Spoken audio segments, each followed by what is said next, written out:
Welcome, everyone. My name is Brian Craig, and this is where MAGA comes to talk. President Trump, he posted this on True Social. I mean, look at this. We've been hearing all these stories about New Jersey, 6,600 non-citizens registered to vote, right? Look at this.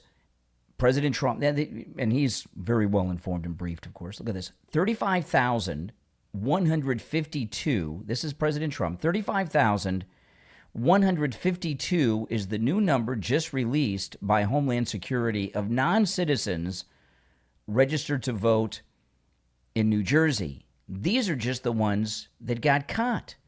The real numbers will prove to be many times higher this amount. They are all Democrats. Republicans, get smart and straighten out our crooked electoral Pass the Save America Act.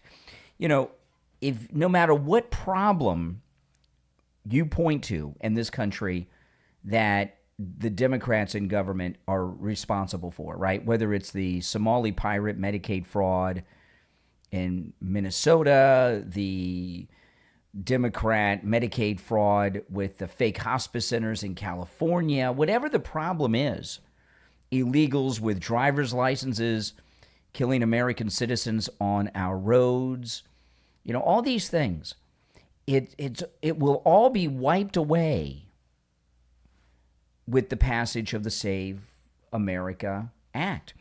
I have a video that I'm going to play in a few minutes that I cannot play on the radio of James Carville. You know James Carville with his salty language, so I'll get to that before the radio show begins in a few minutes. But, you know, with the passage of the Save America Act, I think it's safe to say that about 90% of the problems we face in this country will be wiped away. You know, the Democrat Party is a very, very minority party. And they've stayed in power for all kinds of crooked ways, right? Think about this. This is just what we know about so far. 35,152 non-citizens registered to vote in New Jersey. Those are just the ones we know about. And this is just in one state. If we had an accurate count nationwide of how many non-citizens are registered to vote and are voting, the number is probably so high, maybe in some ways you don't really want to know the real number because it would be so frightening to you. But I believe, and I think President Trump knows this for a fact because he gets the real data, but I believe, and I think you agree with me on this, the Democrat Party, their true support in this country, because they're so overrepresented through things like this, their true support in this country, they are a friend by the actual size. The actual size of the Democrat Party is the size of a fringe third party. And when I say a fringe third party, I mean their actual numbers are so small, the Democrats, that they would not even be a credible third party. The Democrat Party may be so small in actuality that they could possibly be like the Green Party, maybe even less than that. Okay? And with the passage of the Save America Act, it'll take a few election cycles, right? The entire House is up every 2 years. A third of the Senate is up every 2 years. So it'll take 3 to 4 election cycles, which is 6 to 8 years. And then after that, we'll have our first truly representative government. You know, and it makes, you know, and the reason for that is because the American people have a perception that's not true. You know, like at Walt Disney World, Walt Disney perfected the forced perspective, right? Forced perspective in artistry and architecture. You can make things look much bigger than they are by doing a lot of tricks. Well, that's what the Democrats have done. Forced perspective on the size of their party and the importance and the mainstreaming of their position. So most Americans don't follow politics like you and I do, right?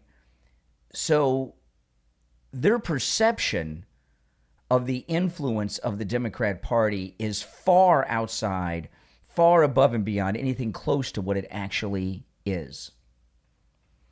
So even when we start to get the Save America Act fully in place, it's going to still take a little time for the American people that don't follow the news and politics like we do to realize, hey, this is a tiny little group of people. I mean, come on. How many people in this country really support men and women's sports?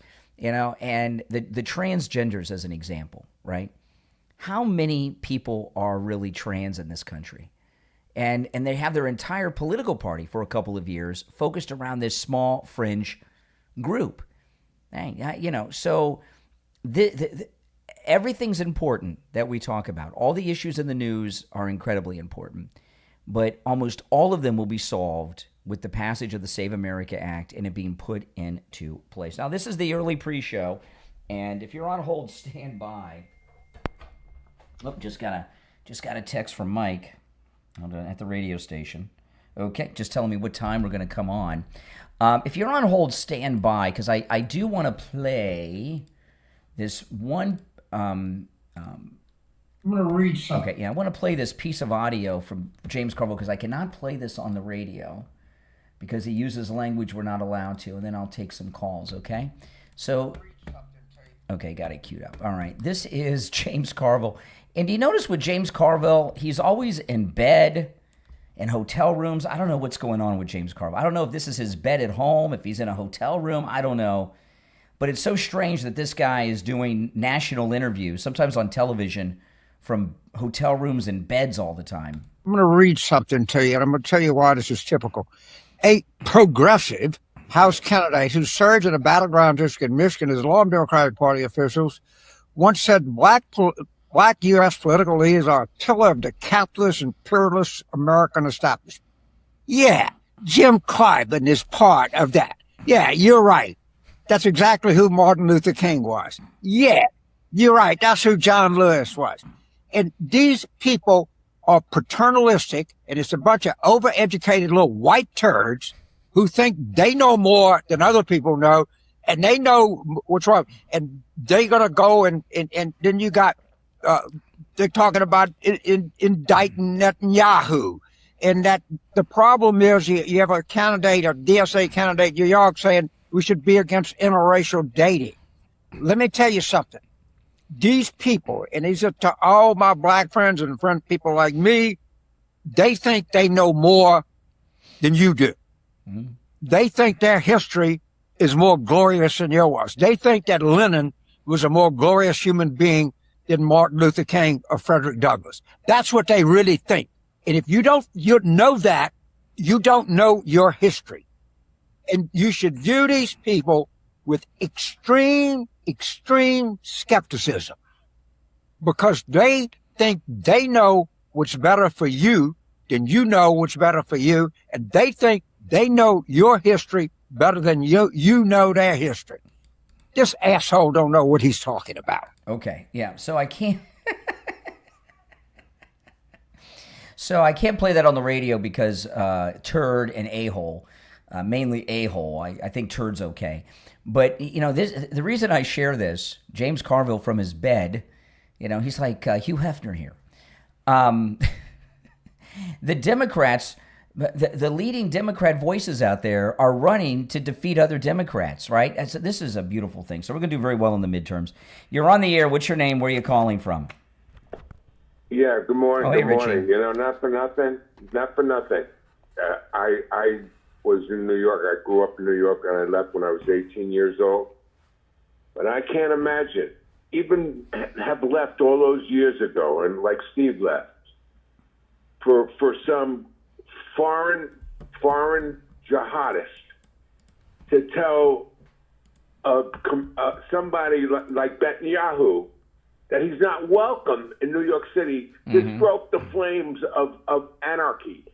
It is such a gross, I mean, and the people follow this guy let me tell you, he had no business, even 4th of July, sitting behind George Washington's desk, acting like the commander-in-chief. This guy is going to end up as a senator from New York. He's going to take Chuck Schumer's place. And then we're going to have this problem right in the United States Senate if they continually vote for people like this. That's it. Yeah, This guy, I would not be surprised. That's what's going to happen. You don't think Chuck Schumer don't have a shot, so he's going to drop out. And AOC is not going to run for that seat. She's going to run for president because she just pulled ahead in. Well, they had a poll out. These Fox, I got a story on the Fox News Post I'm going to get to a little later. But see, the thing with Mamdani, I don't think he would win the U.S. Senate seat in New York. I don't think so. No, I mean if you think about it, well, running's different than winning. He won in New York City because they had a very low voter turnout, and Curtis Sliwa helped him. And these other Democrats helped him. I mean, come on, the governor, the former mayor. It was just a disaster. But yeah, he's definitely going to run, or at least he's thinking about it. You mentioned about the election, the Voters Act, and we have to change this. We absolutely do. But they always come back at you and say, "Where's the proof? Where's the proof? You have no proof." Well, people out there, if you use your noggin, which is your brain between your ears if you have one, okay, out in California, and I'm going to go to that election, Pratt, okay, when we went to bed, Pratt was so far in front where the third place woman actually conceded, That's crying right. on television. All of a sudden, and by the way, the mayor, she had her. Well, not only are you right about that. See, the reason they have all of these illegals registered, okay, is after the fact. Like when Spencer Pratt came in second place, they know how much they need. So the reason that all of them don't vote, like what we're seeing in New Jersey, is because they didn't need all their votes. They only needed a certain number of them to do what it is that they did, and they're kind of like reserve votes. Right, when you know how much you've lost by, then you come in and then exactly. That's why they all don't vote. Well, you know how you prove that? Karen Bass was the percentages ahead of Pratt, and then there was the third place girl. All of the votes that came in after midnight were for the third place girl, not for Karen Bass. That's correct. How the hell did that happen? That's correct. Pretty much 100%, like 100%. Yeah, and Karen Bass got no. How could she have been ahead by so? And they said, well, the mail-in ballots go for the Democrats. But see, that's what's going to change. That's what's going to change. And you know what we're going to find? I'm telling you something here. Down the road, the next few presidential elections, you're going to see a lot of new issues. The driver's licenses are going to end up being federalized. You're going to because a lot of the roads you drive on are federal roads, right? That are owned by the federal government. So the federal government will, under the MAGA Republicans, at some point will take over driver's licenses, not the states, because that's how they're doing it. They're through the states issuing of driver's licenses to illegals and non-citizens. That's how they're doing all this. Well, the states should have to control their own elections, but the federal government should have certain rules, like the driver's licenses, and they also should have this rule of there's legal precedent for that. If you guys remember there's two things the government has done, the federal government. The main one's the drinking age. Like the drinking age used to be 19, right? And I remember when I was a kid, it was 19. And the federal government got it to 21. And they did that by forcing the states. They said, if you don't raise it to 21, we're going to cut off your road funding. And so all the states, that's what they got to do. They did it later with the 55 speed limit. That's been changed over the years. But that's how and they'll do the same thing with driver's licenses are going to end up being issued by the federal government. I don't want to talk over you, but you're right, you're 100%. But then you know what they do? They say President Trump is not a king. In other words, if he tries to nationalize something like that, he's a king. No. Well, this will be future MAGA presidents, like JD or Marco or people like that. There's going to be others. Trump's not going to do all this, but that's going to be where you see things going because that's where it's happening. All right, Richie, I got to run. We're going to be on the radio soon. Have a good morning, bro. All right. Now, if you're on hold, hang in there. I'm not going to take any more calls till the radio show begins. We've got a lot to cover. And those of you that are new to the program, my name is Brian. This is where MAGA comes to talk, and the radio show will begin in 90 seconds. All opinions are welcome. Whether you agree or disagree, you're welcome to call in live. And the number is toll-free, 888-465-2631. 888-465-2631. It's a toll-free call no matter where you are listening. Okay, we have just over a minute, and if everyone could please like the video, that helps a lot too. When you like the video, you get the video recommended to people that have not yet found my channel, all right? So please, guys, like the video. That helps so much. I'm going to open with what's going on in New Jersey and talk about this driver's license issue, but I've got so much more to cover too, and we are going to cover a lot on today's program, okay? So I may move fast through some issues just because there's so much to cover, and we have less than 3 hours left.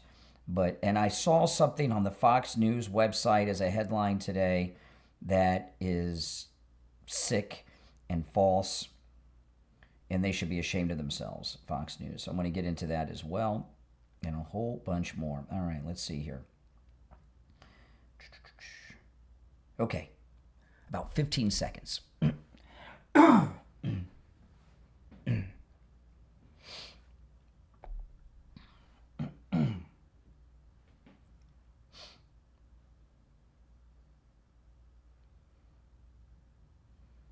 Welcome to the program, everyone. Can you believe it is Thursday morning already? My name is Brian Craig, and you are listening to Florida's longest-running radio show, The Steve Kane Show, on the radio since 1977, celebrating 49 years on the radio. Okay, we have so much to cover on today's program. I mean, a lot. And you're welcome to call in. And remember, guys, you know, those of you that are new to the program and listening to us for the first time, or you've only been listening for a short time, before I get into the issues, I'll just say this. All opinions are welcome, whether you agree or disagree, and all of our calls are screenless and unvetted. We do not use a call screener. That is the design and the format of the program, okay? We do not use a call screener. And the way it happens, you call in, you get put on hold. And when you hear me say, what's your name? Where are you calling from? You're on the air. That's the first time we know who's on the air, right? I have the caller ID turned off, everything. I have no idea who's calling. All opinions are welcome, and the calls are 100% screenless and unvetted. So that's the way it goes. Now, I want to talk about what President Trump dropped out of New Jersey. You know, New Jersey... oh, and by the way, you can call me out on the carpet on anything you want too. All right, because I'm here, right? For years, we've been hearing there's no evidence of voter fraud, illegals voting, or non-citizens being registered. This is just left-wing rhetoric, right? I mean, right-wing rhetoric. You know, these Republicans and Trump, they make all these claims and there's no evidence of it. Now we're getting evidence. And not only are we getting evidence, we're getting physical evidence. We're getting physical evidence. And the physical evidence it's starting in New Jersey, where there's a lot of focus right now.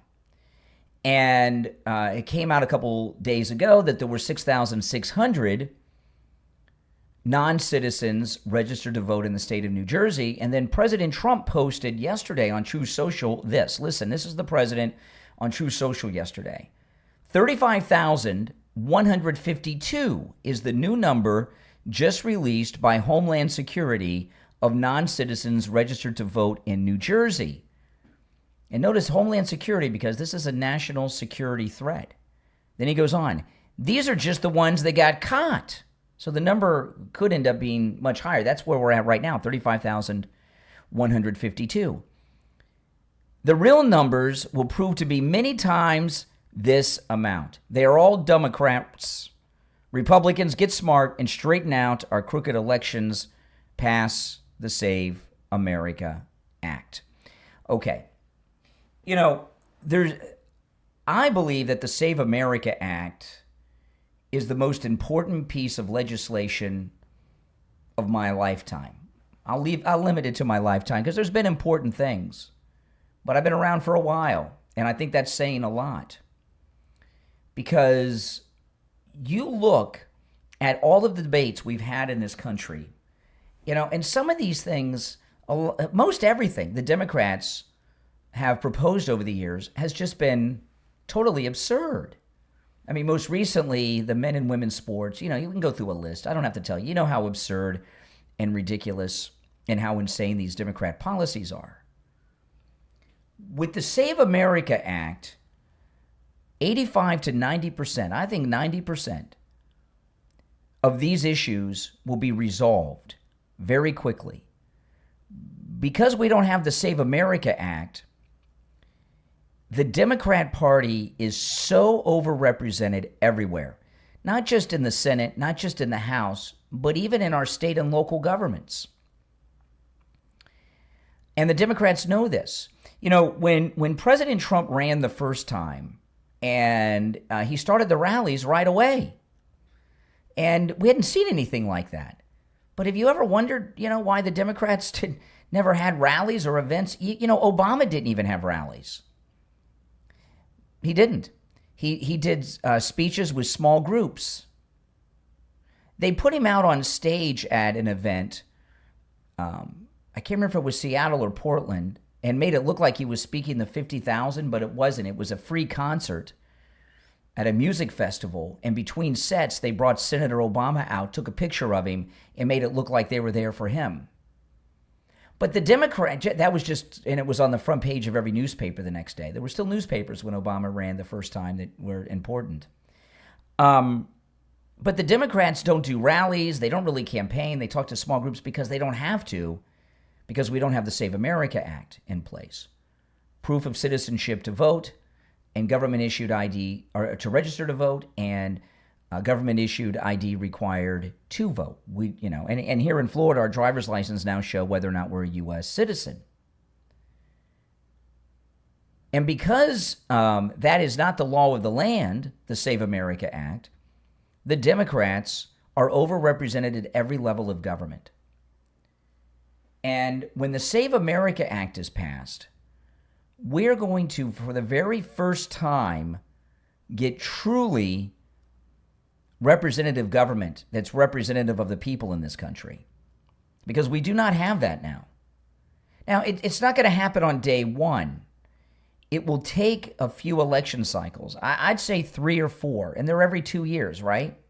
So 6 to 8 years. Because there's some reasons for that, right? The whole House is up every 2, so we'll start to see effects there right away. But the Senate, they're up every, a third is up every 2 years, so it takes longer. And then we have governors and state legislators and everything, legislatures and everything. So it'll take 3 to 4 election cycles, 6 to 8 years, and then we will be seeing a truly a government at every level that is truly representative of the people. Now, that doesn't mean that we're going to have a 100% MAGA nation where everyone's Republican and there are only Republicans and all conservative ideas are 100% approved of. But the Democrat Party of today is so overrepresented. I think it's safe to say, and this may be a very conservative estimate, 35 to 40% of the Democrats in the House of Representatives would not be there with the Save America Act fully in place. And also Americans in this country, the perception that Americans have of liberal ideas is disproportionate as well. Because, you got to understand, most people don't follow news and politics like I do and you do, right? Like the World Cup. I don't follow sports at all. I don't know anything about any sports at all, even American ones. I don't care. I'm not interested. I don't follow it. That doesn't mean I didn't watch a game when USA played at the World Cup, or I might watch a few minutes of a football game from time to time. But I can't tell you the name of a single player for the Florida Marlins or Miami Dolphins today. I just can't. I'm not interested. I'm tuned out of it. But there are people that are obsessed with that, and they know everything that's going on. Now, if the Dolphins, if there was a miracle, right, and the Dolphins made it to the Super Bowl, I would start following it, and I'd know a little bit about the players then, because I'd get interested real quick. But back to the politics. So most Americans don't follow news and politics like I do and you do. So they have a perception of the Democrats and their positions that is out of proportion. They think these Democrat ideas are much more popular than they actually are. The way I describe it is, I was talking earlier on the pre-show about this. Have you ever heard of the idea of forced perspective? This is something that Walt Disney, and I mean the man, Mr. Walt Disney, who was a Republican, by the way, Mr. Walt Disney with Walt Disney World, with Disney World and Disneyland. Mr. Walt Disney, the man, and the Disney Imagineers perfected the art of forced perspective. They make things look bigger than they actually are through a lot of tricks. Well, that's what the Democrats have done.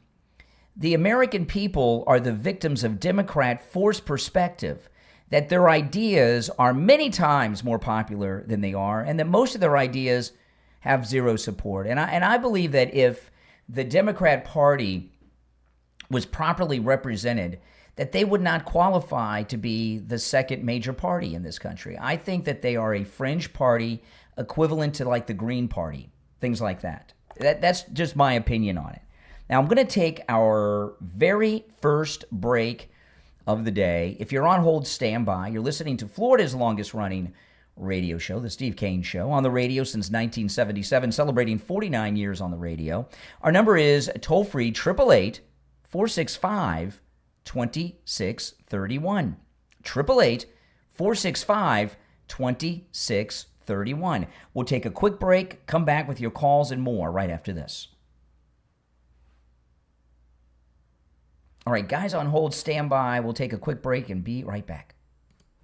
Some towns never forget, and some ghosts never leave. From author Alex Giles comes your next must-read book, The Ghost of Port St. Joe, a ghost story of the Florida coast. Along Florida's forgotten coast lies Port St. Joe. It's a town where a tragic past refuses to stay buried. When Alex discovers a mysterious gold locket, he awakens spirits trapped for nearly 2 centuries and uncovers a love story that death could never end. If you love Southern Gothic suspense, haunted history, unforgettable characters, and chilling mysteries, The Ghost of Port St. Joe will keep you turning pages late into the night. Order your copy right now on Amazon in Kindle, paperback, and hardcover edition, as well as Barnes & Noble, Apple Books, Smashwords, Kobo, and learn more on the author's website, alex-giles.com. The Ghost of Port St. Joe from author Alex Giles. Order your copy today, because sometimes the dead are only waiting to be remembered.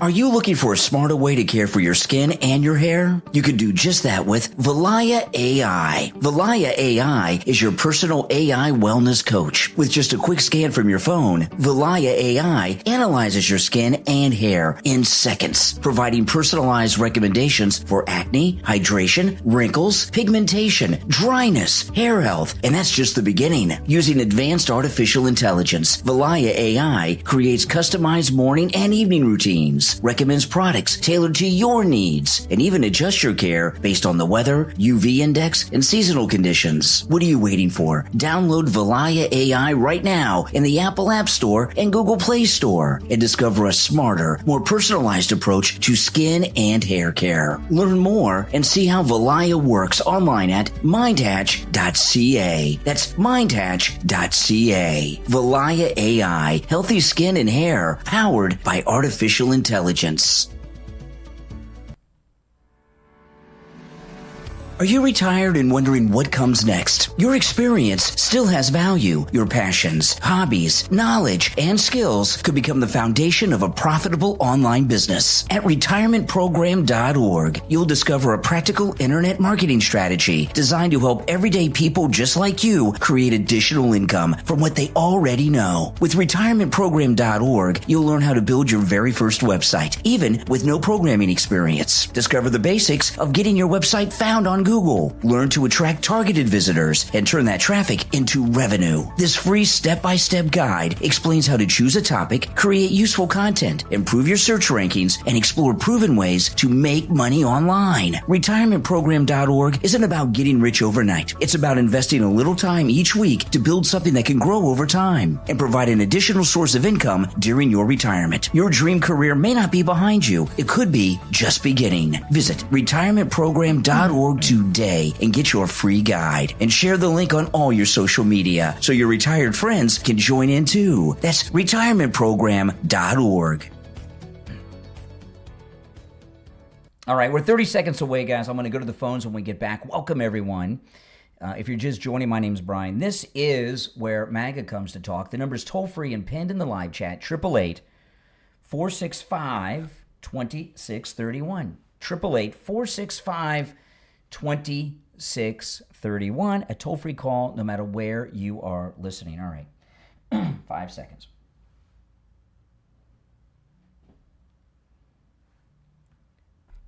You're on the air. What's your name? Where are you calling from? Shelley Reeves, North Carolina. All right, North Carolina. What's on your mind? Brian, are you going to cut Mike Lindell? He's advocating for illegals to be here forever. No, that's not what he said. Yeah, it is. And No. if you don't, I'm not going to listen to you anymore. 'Cause Well, obviously you're not really when you start using your real voice and talk to me, then we'll talk. I'm using my real voice, Brian. This is not your. I'm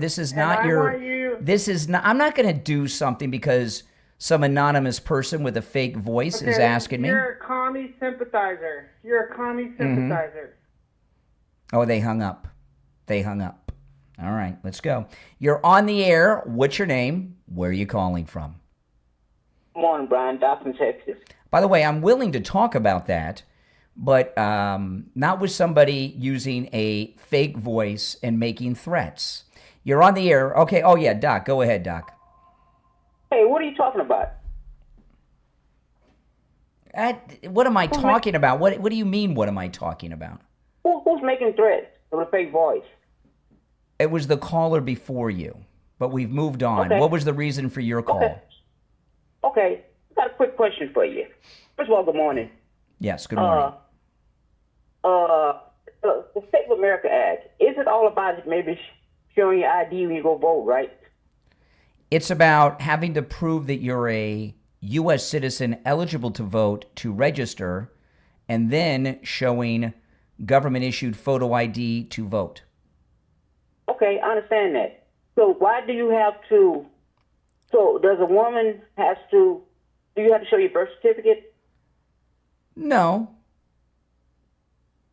You have to show your do you have to have a passport? No. So what's the problem? Why does Trump? Okay, everybody has issue. Everybody has IDs because I show my ID when I go vote. So what else does he want? Well, when you register, a lot of people are registered to vote without any ID, or like here in Florida, as an example, our driver's licenses show whether or not we're a citizen. So when you register to vote, you show your driver's license, they know. See, the registration to vote system, a lot of times there's people at shopping malls that are just in the shopping mall registering people to vote. Right? Okay, so there's no due diligence, is what I'm saying. So you have to have your ID to vote. So I'm still not understanding why. No, not everywhere. You do not need ID everywhere. And a lot of time, and excuse me, and a lot of time, and ID, excuse me, an ID includes a driver's license, which a lot of non-citizens have legally, and a lot of illegal aliens have illegally. So what I'm saying is about that is let the states handle that problem. That shouldn't be a federal government problem. Let the states handle that problem. Well, the problem is that states are, like as an example, Minnesota, New Jersey, California. The states that are run by Democrats are run by corrupt politicians, corrupt public officials who are committing crimes. Okay, Brian. Like I said, let the states handle it. I'm not going to argue with you about that. There's no well, the proof of problem, that. there is proof of that. We just found out that the Democrat governor of New Jersey just admitted there's over 6,000 non-citizens registered to vote. They had a press conference the other day. Did they vote? 400 of them did.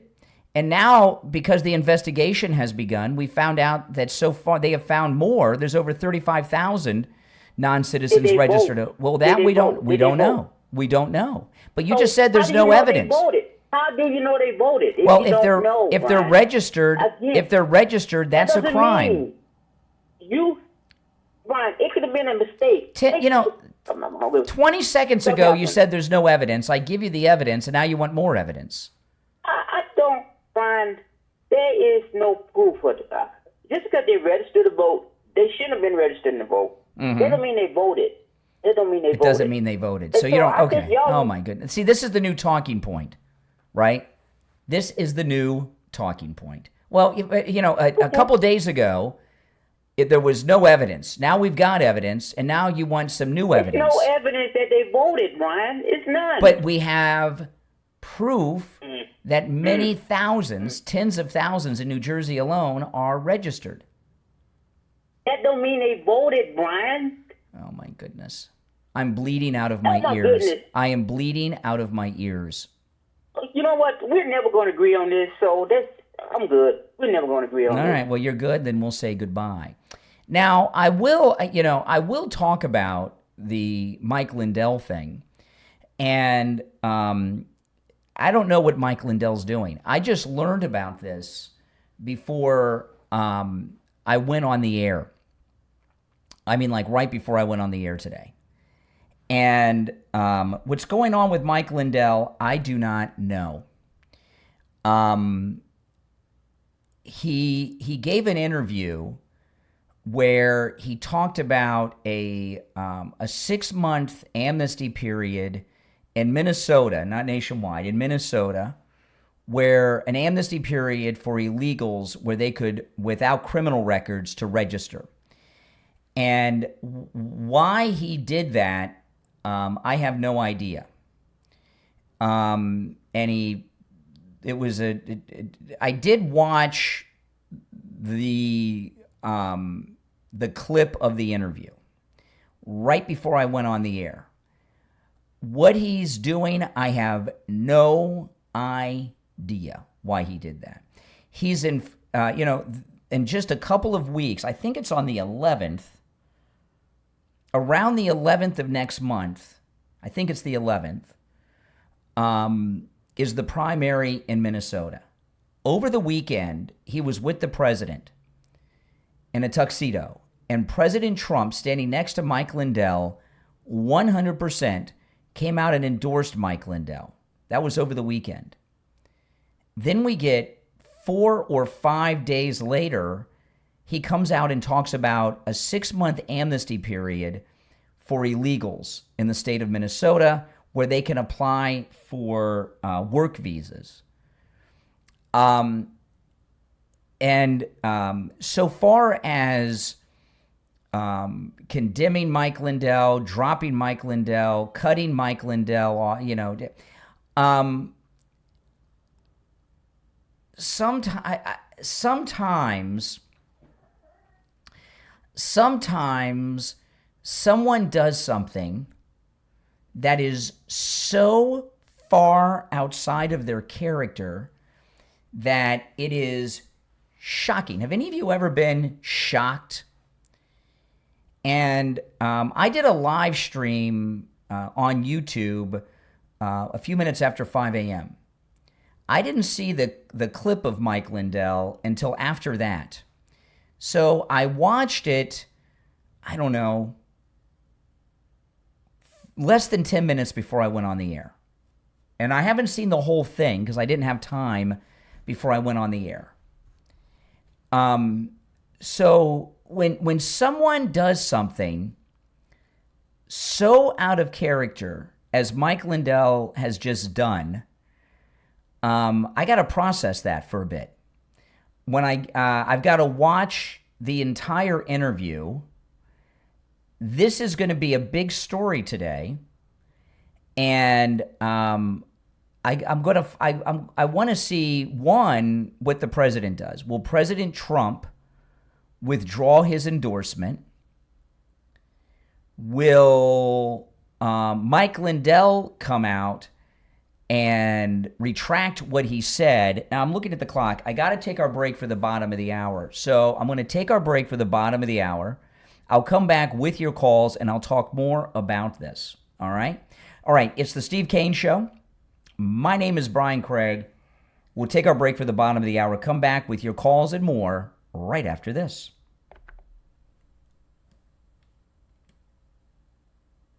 Okay, we're clear. Now, if you're on hold, stand by.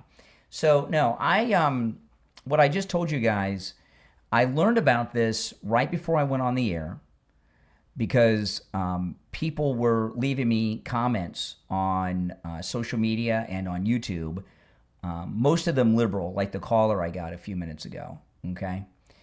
And when someone does something as far out of character as Mike Lindell has done here, I gotta find out what's going on.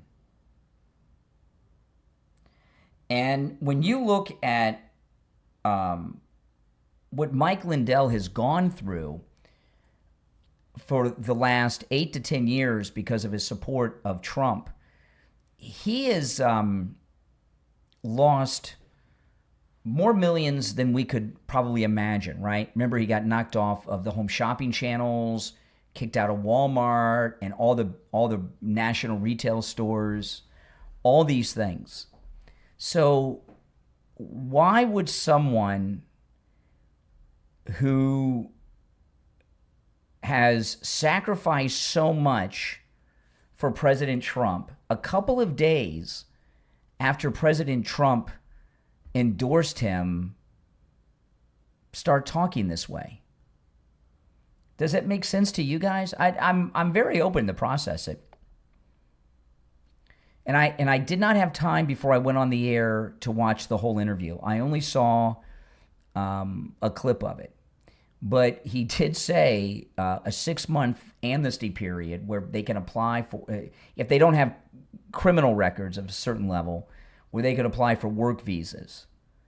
And he was talking about giving them driver's licenses and everything else. So to me, I mean, I was like, what am I watching here? And because it's so out of character with everything, it's like a hostage video. It just doesn't, it's inconsistent with everything I have heard about Mike Lindell since he's been on the political scene for about the last 8 to 10 years. Isn't it inconsistent with you guys too? And I've seen the people in the chat with all their catchphrases. Those are all Democrats, right? So I don't, I'm not seeing Republicans. I'm not seeing MAGA people in the chat room go after him. I'm seeing Democrats. And that person that called me, give me a break. You know, that was a hardcore leftist. And they hung up because I was catching on to them, and I don't think they could keep the fake voice going for much longer. Yeah, like irony there. Mexico, Mike Lindell. See, these are Democrats. So there's just a missing piece to this puzzle that I don't know. Do you guys agree with that? I mean, because this is a complete 180 from anything we've ever heard from Mike Lindell. All right, we got 25 seconds and we'll be back. So I'll take some more calls, but I'm very open to talk about it and process it with you because something is off here. All right, we got 10 seconds. Stand by. And I'm certainly not going to be threatened by somebody on the phone like that.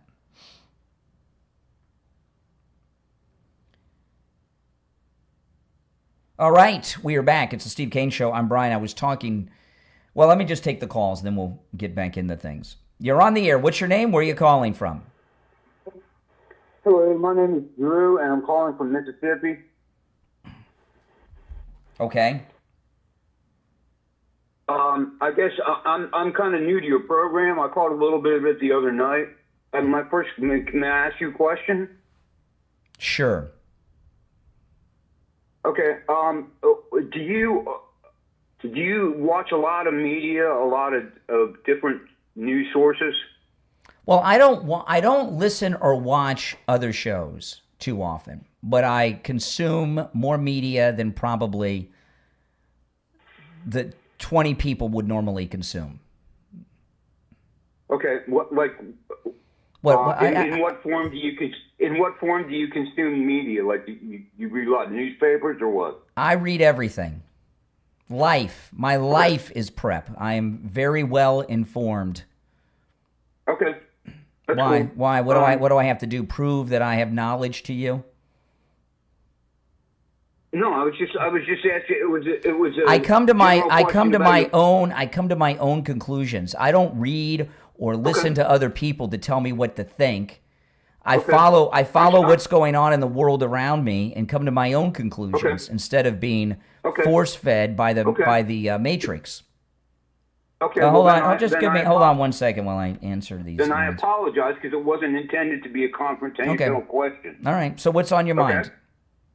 Why do you think that Pickaxe Mountain is such a priority target?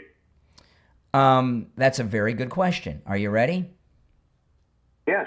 Because Donald Trump says so, and you're concerned with where people get their information.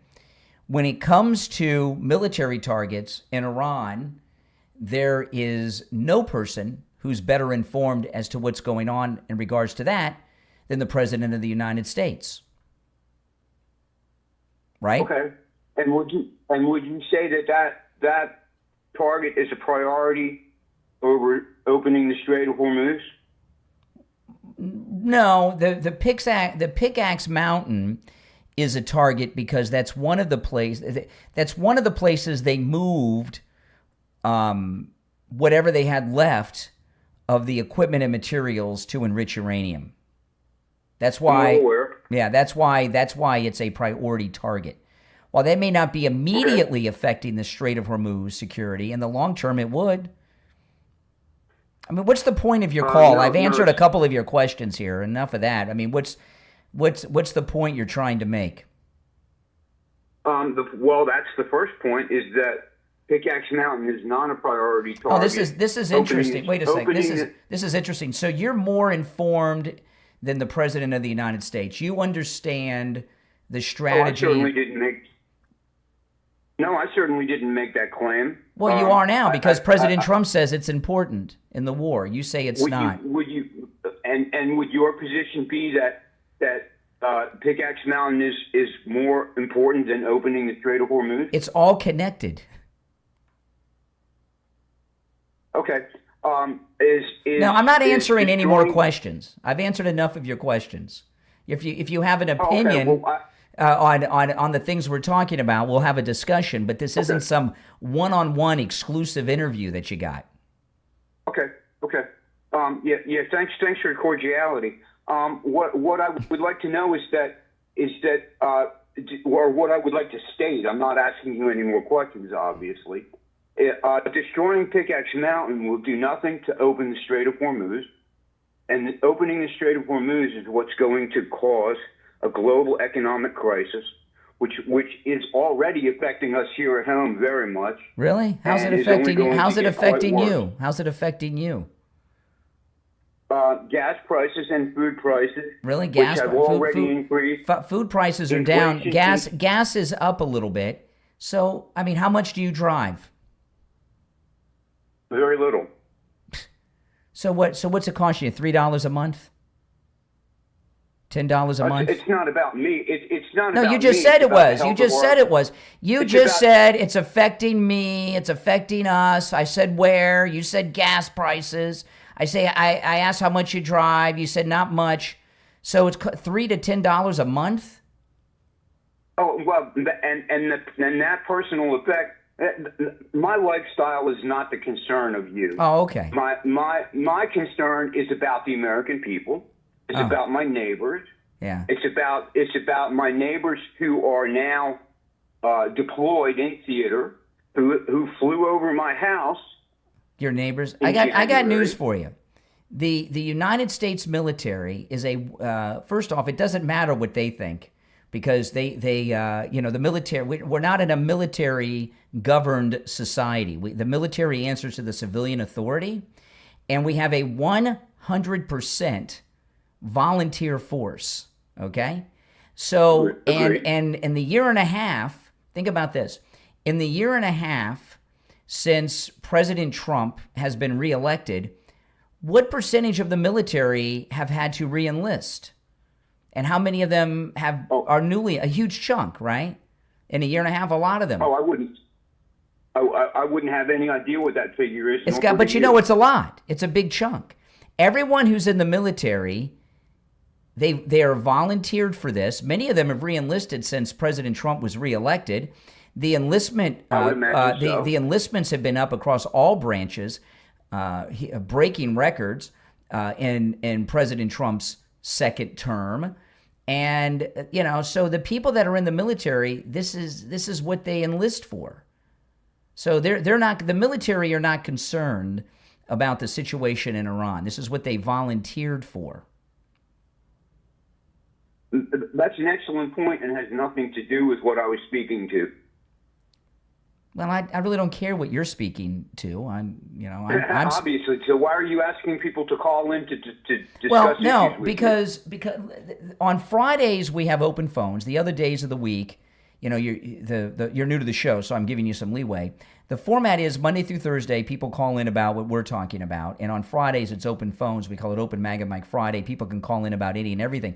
I have responded to everything you've brought up. I've answered your questions. None of them were on topic with what I'm talking about. I challenge you, and then you accuse. No, excuse me. No, hold on. I've answered every one of your questions. I'm talking about all the topics you brought up, right? And when you get challenged, you claim that, well, I'm avoiding, I'm diverting, I'm pivoting, I'm this, I'm that. I mean, I just think you're a bit of a self-centered narcissist, and you're not used to interaction with people. Yeah, I know. Wow, it's amazing. Wow. I know. Wow. Hey, thanks a lot for taking my call, pal. All right, take care. I don't think he's someone who's ever been challenged. You're on the air. What's your name? Where are you calling from? Hey, Brian, honey, I tell you, that last call you had is nuts. Well, he's, you look at the call. Well, where do you get your information? And he wants to know, this is, doing a show like this, you don't get your information from anywhere, really. It's called life.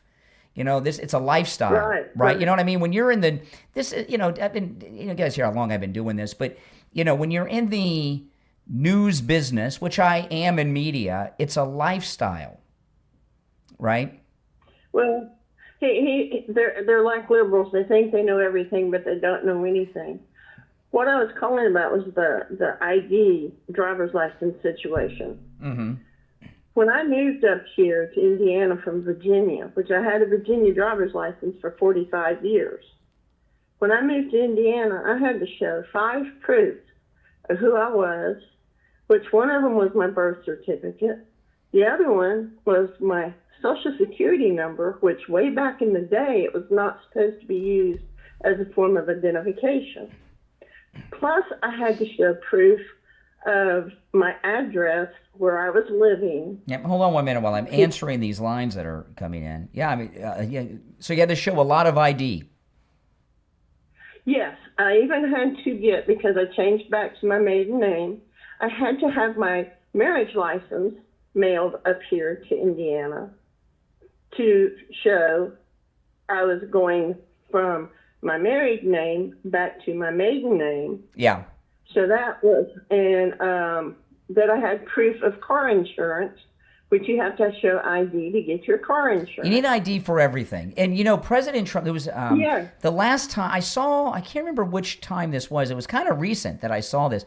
But President Trump went to vote, and he votes here in Florida, in Palm Beach. He votes at a library, a public library down the street from Mar-a-Lago. And when he votes, it's a library unlike any other. There's sharpshooters on the roofs everywhere. It's all this stuff. But he went to vote at the last time he voted, and the girl asked him for his ID, and he had to produce his ID, and and he's the president of the United States, and she knew who he was, but he still had to present ID, and she checked it against the voting record. Yeah. Well, when I questioned the girl at the DMV, you mean I've got to get my marriage license? Yeah. And she said, Homeland Security, since 9/11. And I said, I know all about Homeland Security since 9/11. Well, I remember when my wife had to renew her license a few years ago, we couldn't find our marriage license. Oh, my goodness, it was a mess. So we had to get it, and then we took it down there, and she got the license. It's just the way it is. Women go through a name change. I mean, think about it. You go through a name change, there's an extra I've never heard women complain about this before. In fact, I think women, they like the idea that they got to go and make such a big deal. Oh, I got my marriage license. I'm changing my name. It's a part of the whole marital thing. And I always thought women liked that. Now all of a sudden it's an inconvenience. It's absurd. Well, they have to show it to buy beer. They have to show it to buy alcohol or cigarettes. You have to show it when you start going to see a new doctor. They take a picture. I mean, of think it. about They how take many a picture times. of it. I want you to think about this. This is probably more for men than women because you guys got your purses. Guys out there, how many times have you left your house, realized you forgot your wallet, and you drove all the way back home because you didn't have your driver's license with you? How many times have you done that in your life? That's happened to me so many times because you have to have your ID everywhere for everything, right? It's an absurdity. We know why they don't want ID. We know exactly why. And another thing, when that guy was talking about how much everything is, eggs have come down because I remember paying $10 for an 18 count of eggs under Biden. The only thing that has still fluctuated is the gas. You can go to different towns, different gas stations, and every one of them will have a different price. Gas is still lower than it was under Biden. And it is going to fluctuate. It is going to fluctuate as things heat up. But in the long term, but it was getting down to like regular prices a couple weeks ago. And I didn't hear one liberal call in and say, oh, great, the gas is cheap. You're not one of them. In fact, they were pissed off that I brought it up. Right. And they will go out and spend $100 for a carton of cigarettes. They'll go out and spend $50 for their things of beer for the weekend. Yes. Women will pay $45 for a manicure and not bat an eye. But if gas goes up 50 cents, their whole world falls apart. But if you think about it now, when gas goes up, how much does it really cost you a month, personally, right? $10? Not that much. $10 if you drive a lot. Yeah. If you drive a lot. Yeah. Most people don't. Yeah. So it's not really. I'm not saying that. I would like gas. When I first started driving in high school, you could get regular unleaded for 88 cents. Okay. I wish it was still 88 cents. All right. Come on. I wouldn't mind. But but it's not. But still, the price of gas for most people is between $3 and $10 more a month when it's on the high during this conflict. And so let's have some perspective. Give me a break. But I think you're probably too young to remember under Carter, because I was old enough under Carter to see where everything spiked all of a sudden. I was a little kid, but I remember what I remember of it was I do remember gas lines. And I remember they were talking about, you could only, they were going to make it so individuals could only buy gas on certain days of the week. You wouldn't be able to buy gas every day. And if you watch some of the television shows from the 70s, like I love Chips, right, with Eric Estrada and Larry Wilcox. There was a whole episode of Chips about the gas lines. That they were talking, and they had to deal with something at a gas station during the gas line. So, I remember that stuff. But here's the situation, okay? When America is involved in wars over the years, sometimes there's sacrifices. Back in the Second World War, there was rationing of all kinds of things. That's what I was going to say. Well, people had to ration certain types of foods, even rubber, tires. Yeah. New cars were not being made because the car factories were making tanks and Jeeps. So, and so there's no rationing, there's no sacrificing. They're trying to make an issue out of something that really isn't an issue, but there's a perception of it, right? All right, listen, I got to run. I'm late for the break. Thank you, honey. Bye. All right, take care. All right, if you're on hold, stand by. We'll be right back. All right, we're clear.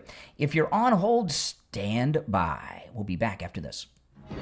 What if the past you've been running from is the only thing that can save the people you love? Author Anna Alina Bolstad brings the Old West to life in a story of redemption, sacrifice, and family. The Death of Laura Black, available on Amazon. Laura Black was once an outlaw, living a dangerous life filled with crime and violence, but she's left that world behind. Now, she wanders the wilderness alone, carrying the scars of her past and the secrets she's tried to bury. Everything changes when she discovers the only family she's ever known is in desperate need of help, and she's the only one who can save them. Can Laura face ghosts of her past, or will the life she's escaped finally catch up with her? Find out in this unforgettable Western adventure filled with action, heart, and strong characters. The Death of Laura Black, from author Anna Alina Bolstad, available on Amazon in Kindle, paperback, and free with Kindle Unlimited. This book also makes a great addition to your book club. Order your copy right now. Are you looking for jewelry that's as unique as you are? Then check out Kita Luxury on Etsy, where every piece is handcrafted with passion, artistry, and the natural beauty of genuine crystals and gemstones, inspired by a love for one-of-a-kind bohemian designs. Kita Luxury was created with a simple mission to make extraordinary handmade jewelry accessible to everyone. Behind every creation is a talented team of skilled artisans, each bringing their custom expertise to metalwork, stone cutting, beading, and fine jewelry craftsmanship to produce stunning wearable works of art. Whether you're searching for a breathtaking statement necklace, elegant earrings, handcrafted bracelets, beautiful rings, or meaningful jewelry for both men and women, you'll discover pieces that celebrate your individuality and personal style. Every design is carefully handcrafted using high-quality, natural materials, creating jewelry that's more than an accessory. It's a reflection of who you are. Whether you're shopping for yourself or searching for the perfect gift, Kita Luxury offers timeless handcrafted jewelry designed to inspire, delight, and be treated for years to come. These healing crystals are some of the best healing jewelry on Etsy. Visit KetaLuxury.etsy.com. That's KEETA luxury.etsy.com. KetaLuxury.etsy.com. Handcrafted jewelry that tells your story. KetaLuxury.etsy.com. All right, we'll be back in just over a minute. If you're on hold, stand by. All right? Okay. All right. Yes, the number's toll free. It's pinned in the live chat. 1 minute, we'll be back. 888-465-2631. All opinions are welcome. The calls are screenless and unvetted. 888-465-2631. Yes, Democrats are disgusting. I agree with that. Yes. Less than a minute, we'll be back.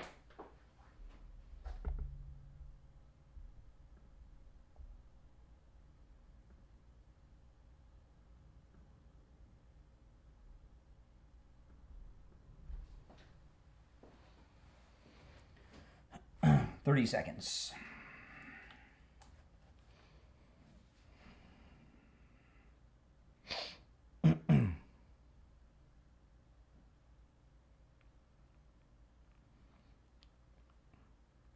$10 seconds.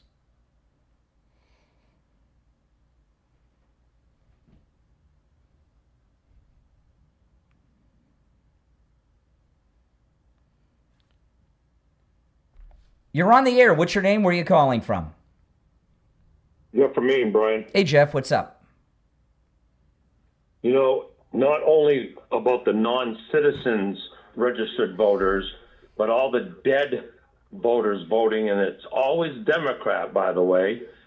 If we cleaned up the registration rolls in every state, I don't think that Democrats could win another national Well, election you know, for a it's long it's time. best. You know, I'll tell you, it's best to stick with what we have documents on, right? And what's being documented are these non-citizens. So this is hard physical proof that not only cannot be denied, they're admitting it. Yeah, okay. I mean, you heard Doc's call. Doc said, "There's no evidence." I give him the evidence. Yeah, but I want more evidence. Are they voting just because they're registered? You know what I mean? It's never ending. It's a funnel, is what they put you through. So it's best to stick with the evidence. And we have them admitting now that all of these non-citizens, many of them illegal, are registered. And the penalty for non-citizens voting is immediate deportation. Yeah, You're not a U.S. citizen. Yeah, that's the penalty. And you would not probably even be able to apply to return for 20 years with everything that's going on now. Or at all. You know, Yeah. why, you know, if you're able to do that, why not just say, listen, you go to the end of the line, and by the time you get to the front of the line, it's going to be a long time. Oh, yeah. There's no doubt about it. But There's no doubt. But quickly on the dead voter, the voter roll call, each state could go through and take off all the dead people. It wouldn't take much to do that, and that's a lot of votes. Well, you know, it's an interesting thing. When someone dies, the government knows before even the families know, because their government benefits are immediately cut off, right? Medicare, Social Security, you know, and a lot of married couples that are seniors, it's like an immediate hardship on them because the Social Security check stops immediately, right? And the government knows when people are dead instantaneously. It's especially these days with all the computers. So yeah, you're right. It could happen. But see, the Democrats and rhinos are Democrats. Okay, this is something I understand. Rhinos are Democrats. Amen.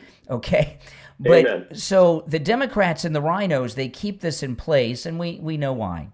But I would start. You know, all we need is the Save America Act, and everything will be solved. And what President Trump, I believe that. Yeah, so what President Trump is doing, President Trump's very smart. He's laser focused on these non-citizen voter registrations. And that's what'll end it. All right, hey Jeff, I'm running short on time, but I appreciate the call. All right, let's see here. You're on the air. You're on. What's your name? Where are you calling from? Hi, my name is Dan. I'm calling from South Dakota. Yeah, speak up, Dan, because the wind's a little loud. Dan in one of the Dakotas. I walked out of that fan that I had on. Yeah. And I just turned the volume down. I'll turn that back up. Let's see if that helps. Uh-huh. Hi, Brian. It's the first time I called in your show. Welcome. Actually, the first time I heard your show. Welcome. And I've been enjoying it so far. I just wanted to, and I see that you're very open-minded. Here we go. This setup. Yeah. Being able to defend your positions and whatnot. I can defend my positions. I was just hoping I could get you to clarify a couple things that you've said on this broadcast. Pick the one you have the biggest gripe with. Pick the one you have the biggest gripe with. Okay, I'm with you. I appreciate that. Okay, so for example, then with the gas. Now you said if you drive a lot, it costs you $10 a month. For the average person. For the average person. So we're in South Dakota, where I am, and $10 gets me about an eighth of a tank. Okay. It doesn't even last one day. But suppose you have 25 miles to the gallon. That's average or kind of high. Yeah. For in-town drive. And so if you have 25 miles to the gallon for $10, what do you get in Florida? It's probably like about $3.50, $4 a gallon. I can get gas for well under $4 a gallon. Right, so we'll just say it's $3 a gallon for this example. So that would get you $9, would get you 3 gallons. So that means if we had 25 miles a gallon. All right, listen here. I'm not going to sit here and do mathematics because one thing I like is to have an audience. And doing a bunch of mathematics, we'll just turn them off. This is what I'm talking about, okay? Excuse me. I understand. Excuse me. Excuse me. I'm speaking. This is what I'm talking about. I'm sorry. There is the Strait of Hormuz is where a huge chunk of the world's oil comes from, Okay? The world economy runs on oil. Oil is life. Oil is blood. Okay? And it's a commodity that's priced globally. Okay? So the price, whatever, even if we don't get a single drop from that area, it's going to have a major impact on our gas prices too, because of the way the global commodities market operate. Iran has been backing terrorism around this world for almost 50 years. There were hundreds, if not thousands of Americans, many thousands of Americans who were dead or permanently maimed because of the Iranians, okay? They've started wars like the Gaza War and many others. They've been attempting to assassinate the President of the United States. The president said there were 2 assassination attempts against him by the Iranians during the 2024 presidential campaign. I know of another one that I've talked about on the air that I suspect as well. There were wide reports of Iranian death squads in the country targeting President Trump in the 4 years he was out of office. So, you know, what we're dealing with gas prices, which is a temporary thing, is a worthy sacrifice to rid the world of this Islamic terrorist organization that's responsible for about 90% of the Islamic terrorism of the last half century, and they've been trying to kill a president of the United States regularly as well. And if gas goes up a little bit for a few months, so what? Okay, so it's in the gas theme without the numbers and the math. So now a third of the fertilizer that grows food also comes through that strait. They've just closed another waterway in the Red Sea. These things are temporary. Yeah, but do you have any idea on how temporary? We were told also, well, I'm not a psychic or a fortune teller, but I know this: when it's all over, we're not going to have these Iranian lunatics causing trouble anymore. The president said if they fire any type of weapon, even a slingshot at his ship, we're going to take out a power plant and a bridge every time they do it. Listen, I'm up against a break. So I got to run, but call me again sometime, all right? If you're on hold, stand by. I'm Brian. It's the Steve Kane Show, Florida's longest running radio show on the radio since 1977. Call us on hold. Don't go anywhere. Our number is toll-free, 888-465-2631. 888-465-2631. Back after this. All right, we're clear. Those of you on hold, stand by. I'm not going to take any calls until we're back from the break. We're in radio break right now. And those of you that are new, welcome. Make sure you subscribe. And if everyone could like the video, I'd appreciate that. All opinions are welcome. And you're certainly welcome to challenge me on any of my positions. But I am limited by time, in the mornings here on the radio because I do have a break schedule. Okay, hang in there, guys. Okay, hold on. I got to get ready for the next hour here. Hold on.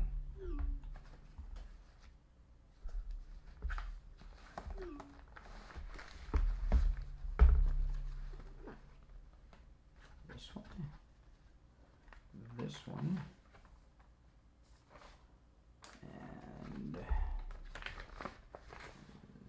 this one. Okay. All right.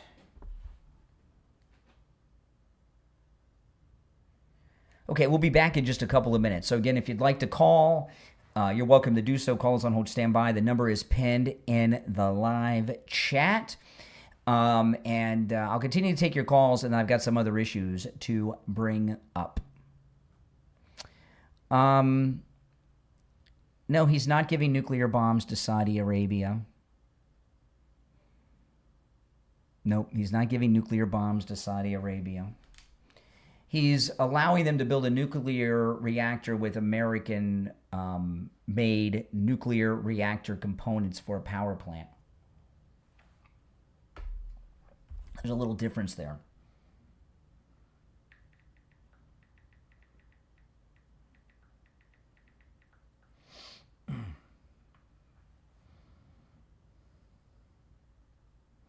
See, that's what I mean with these liberals. I mean, that's just,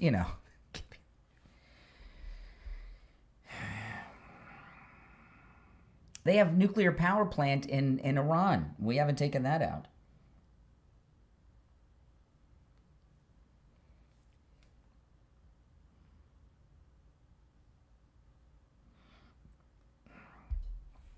We'll be back in 2 minutes from the radio station break. See what I mean about the left? They just they take one thing and then they expand upon it with total lies. There's a nuclear power plant in Iran, at least one, maybe two, but I know of one in Iran. No, he's not giving Saudi Arabia a nuclear bomb. No. Oh my goodness. See, Democrats, liberals have no honor. They will lie to you to your face. Proudly so, by the way. All right, just over a minute and we'll be back.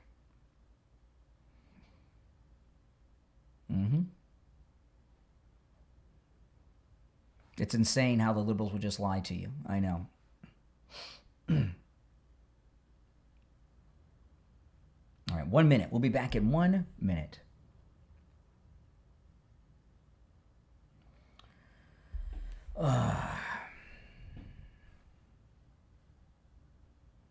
The show is flying by. My goodness, we've been on an hour, 15 minutes already. See, those that are new, what they don't understand, taking calls does not mean, I'm not an answering service where, I'm like a 900 number that you can just call in and talk about anything you want. It's still a show and with a format, and, you just can't say, okay, whatever you want to talk about every day. That's not a show. That's just me answering. You're on the air. Oh, okay. Okay, next caller. That's not what we do here. But people that are new, I give some leeway to until you learn how the show operates. All right.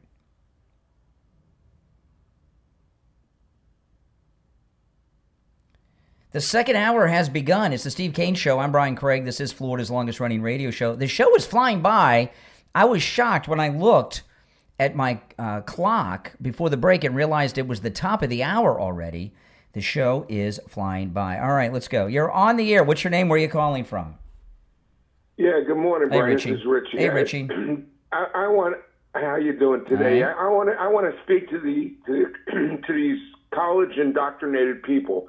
I can say I'm educated up to high school. Okay, a bus driver from South Florida that's going to give you all a lesson, right? First of all, I'm pro-Israel, 150%. I bet you most of them out there never looked at a map to see how small Israel is compared to the rest of the countries out there. Israel's like a dot, okay? It's very small. So let's get that out of the way. Our CIA, and this has to do with the Straits of Hormuz and Pick Mountain. There's a guy that called up about Pick Mountain. Yeah, and the Pickaxe Strait of Mountain. Hormuz. Yeah. Pickaxe Mountain, yeah. As an uneducated, college-educated guy, I'm going to explain something to you. Have you ever seen police when they have a perpetrator?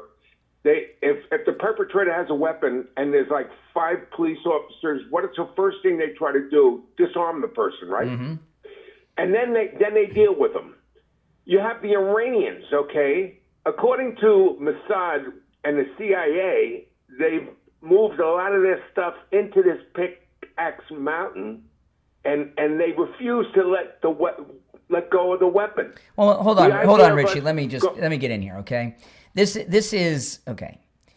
When people are the guy you're talking about, he's new to the show, okay? Yes. So when people are new to the program, I give them a lot of leeway. I don't give them the treatment, okay? And he noticed even a minor pushback, that guy was about ready to have meltdowns. Wow, Yeah. Very condescending. Very condescending. Here's the thing. President Trump did something that I've never seen done before. I mentioned this on the show yesterday. He was in this Oval Office press conference with the president of Lebanon, and he says to the press, he says, "I probably shouldn't say this, but we're going to hit Pickaxe Mountain." Okay? Right. Now I want you to think about that, guys. That very well may have been a very brilliant military move. Have any of you considered that was a diversion?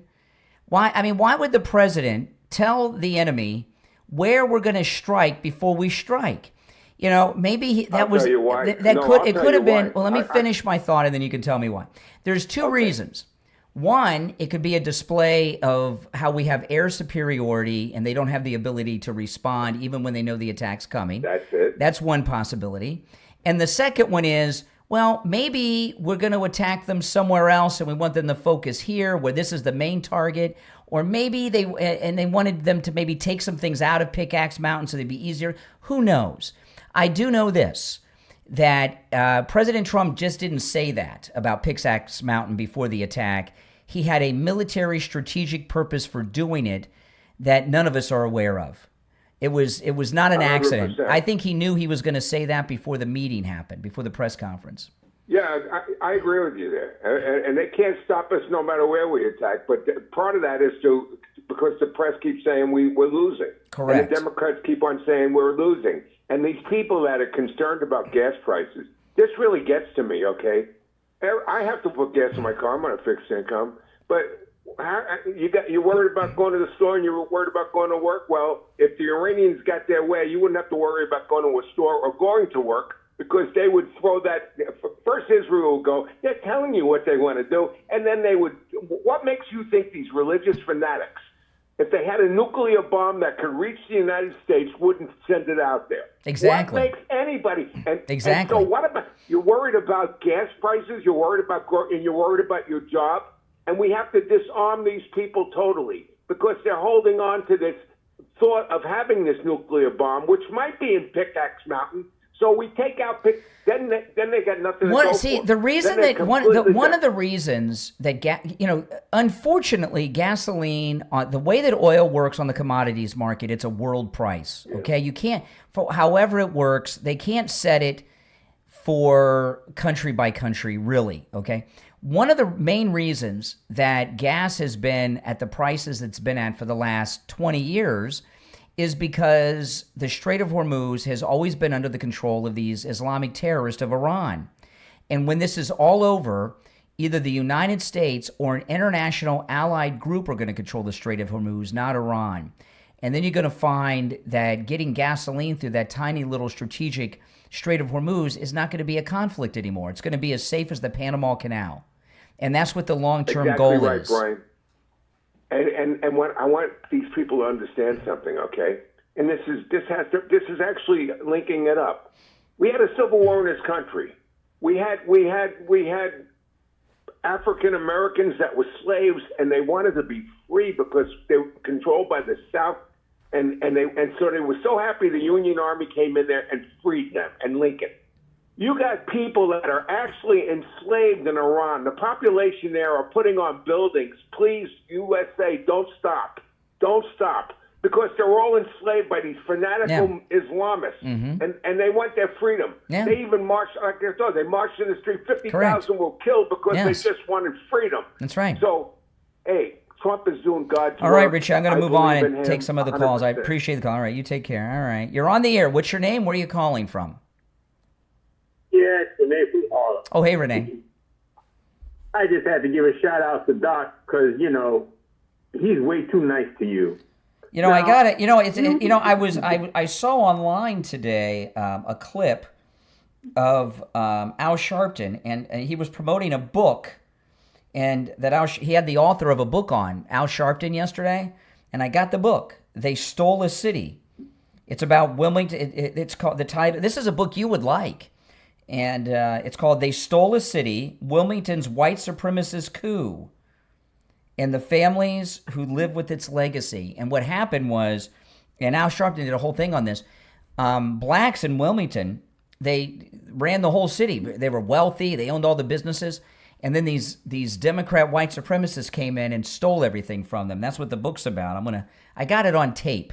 So I'm going to listen to that audiobook. I'm going to be listening to an audiobook of a book that your pal, Reverend Al Sharpton, recommended. Although, he left out the part that the white supremacists were Democrats, but they were. Anyway, what's up? Well, Yes. You should probably mention the fact that Rules for Racists was never a book. It was called Rules for Radicals, and it was not you. I don't understand what any of what you just said means. You have no idea what anybody's talking about. You're just a racist. Okay. You're just a bigot. Brian. You have such a limited vocabulary. You really do. It's unfortunate. You know, a guy of your age, you could be such a beacon of help to young people, and then you're just a sad person. That's what you are. All right, let's see here. I'll take another call or two before the break. What the heck? You're on the air. What's your name? Where are you calling from? Hi, I'm Lisa. I'm from Florida. Yeah, Lisa.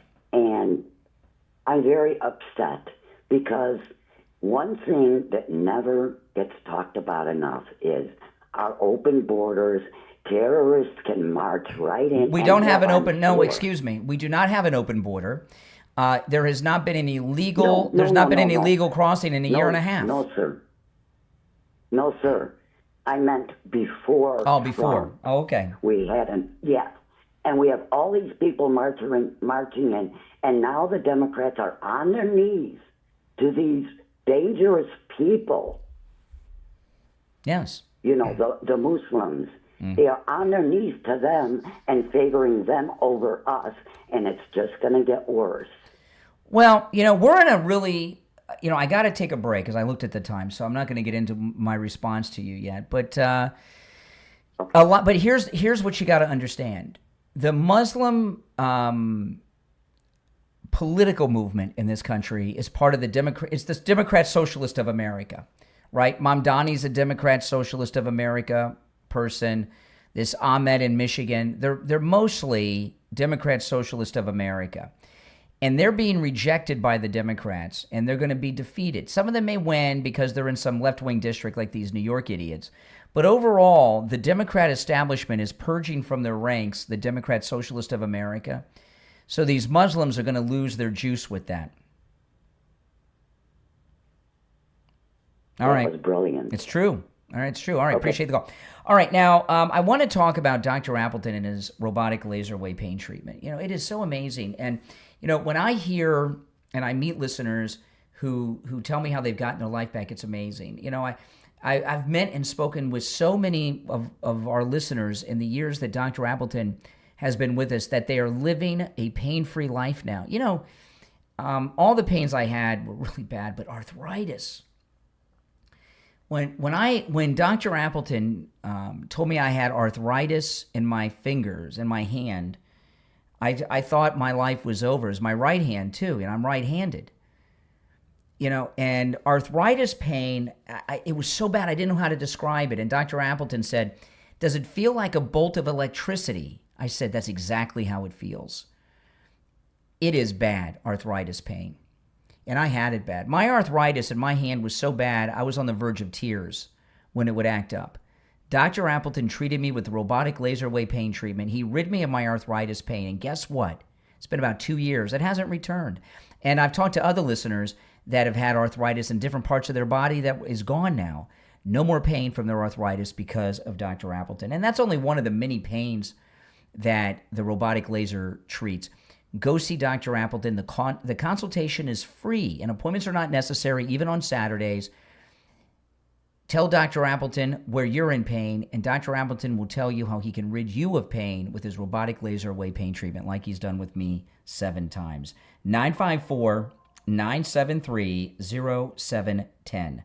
954-973-0710. 954-973-0710. And online, AppletonCairo.com. We'll be right back.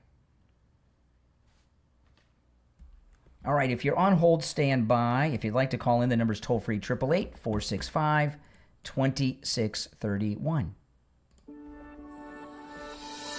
Are you looking for a smarter way to care for your skin and your hair? You can do just that with Valaya AI. Valaya AI is your personal AI wellness coach. With just a quick scan from your phone, Valaya AI analyzes your skin and hair in seconds, providing personalized recommendations for acne, hydration, wrinkles, pigmentation, dryness, hair health, and that's just the beginning. Using advanced artificial intelligence, Valaya AI creates customized morning and evening routines. advice, recommends products tailored to your needs, and even adjusts your care based on the weather, UV index, and seasonal conditions. What are you waiting for? Download Valaya AI right now in the Apple App Store and Google Play Store and discover a smarter, more personalized approach to skin and hair care. Learn more and see how Valaya works online at mindhatch.ca. That's mindhatch.ca. Valaya AI, healthy skin and hair powered by artificial intelligence.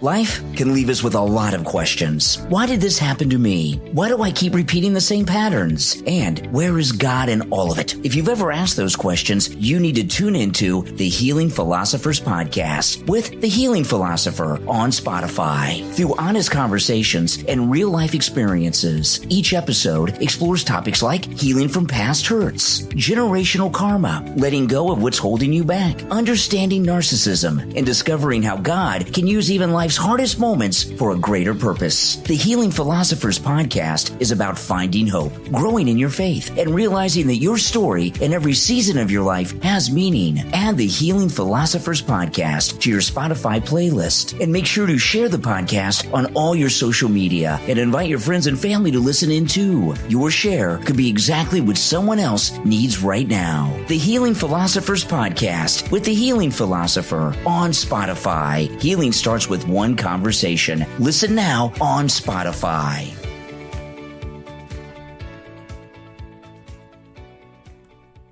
All right, if you're on hold, stand by. We'll be back in a little more than a minute. And we've got a lot more to cover when we get back, so hang in there. Oh, yes, I got to share that.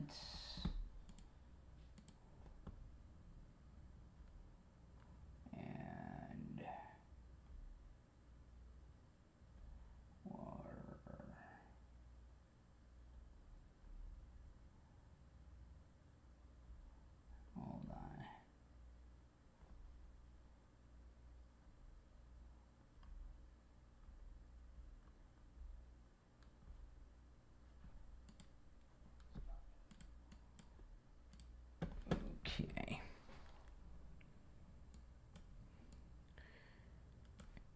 Okay. About 40 seconds and we'll be back. Stand by.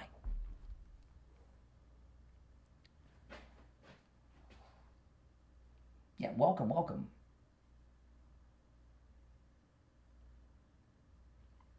Twenty seconds.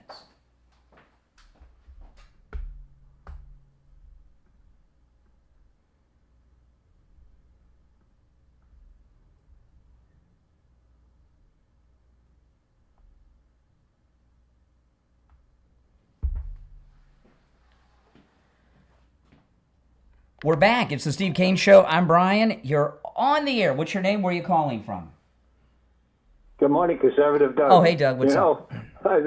I've listened to James Carville a couple of times. I think that's the first time I've ever heard him say anything that was worth listening to.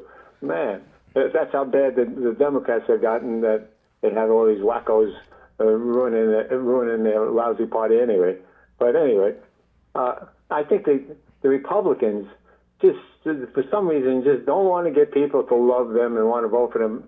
I don't know why they're not out every day saying, Save America Act, Save America Act.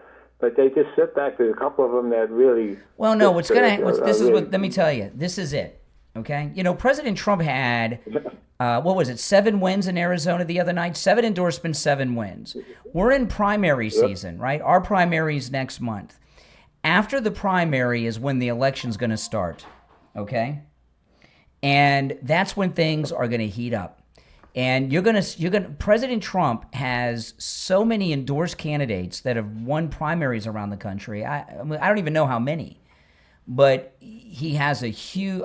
Well over 85+% of his endorsements have won, and you're going to find a unified voice about the Save America Act as soon as the primaries are over, and they'll start to be over next month.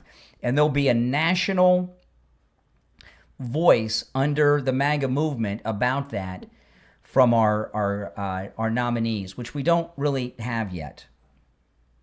Yeah, well, in my opinion, I think they would be better off starting right now and get people to really get behind it. You know, I'm sure they're all, yeah, you're right. Once the primaries are done and everybody knows, during primaries, things are weird during the primary, right? Because what you have, people in primaries, people say and do all kinds of strange things.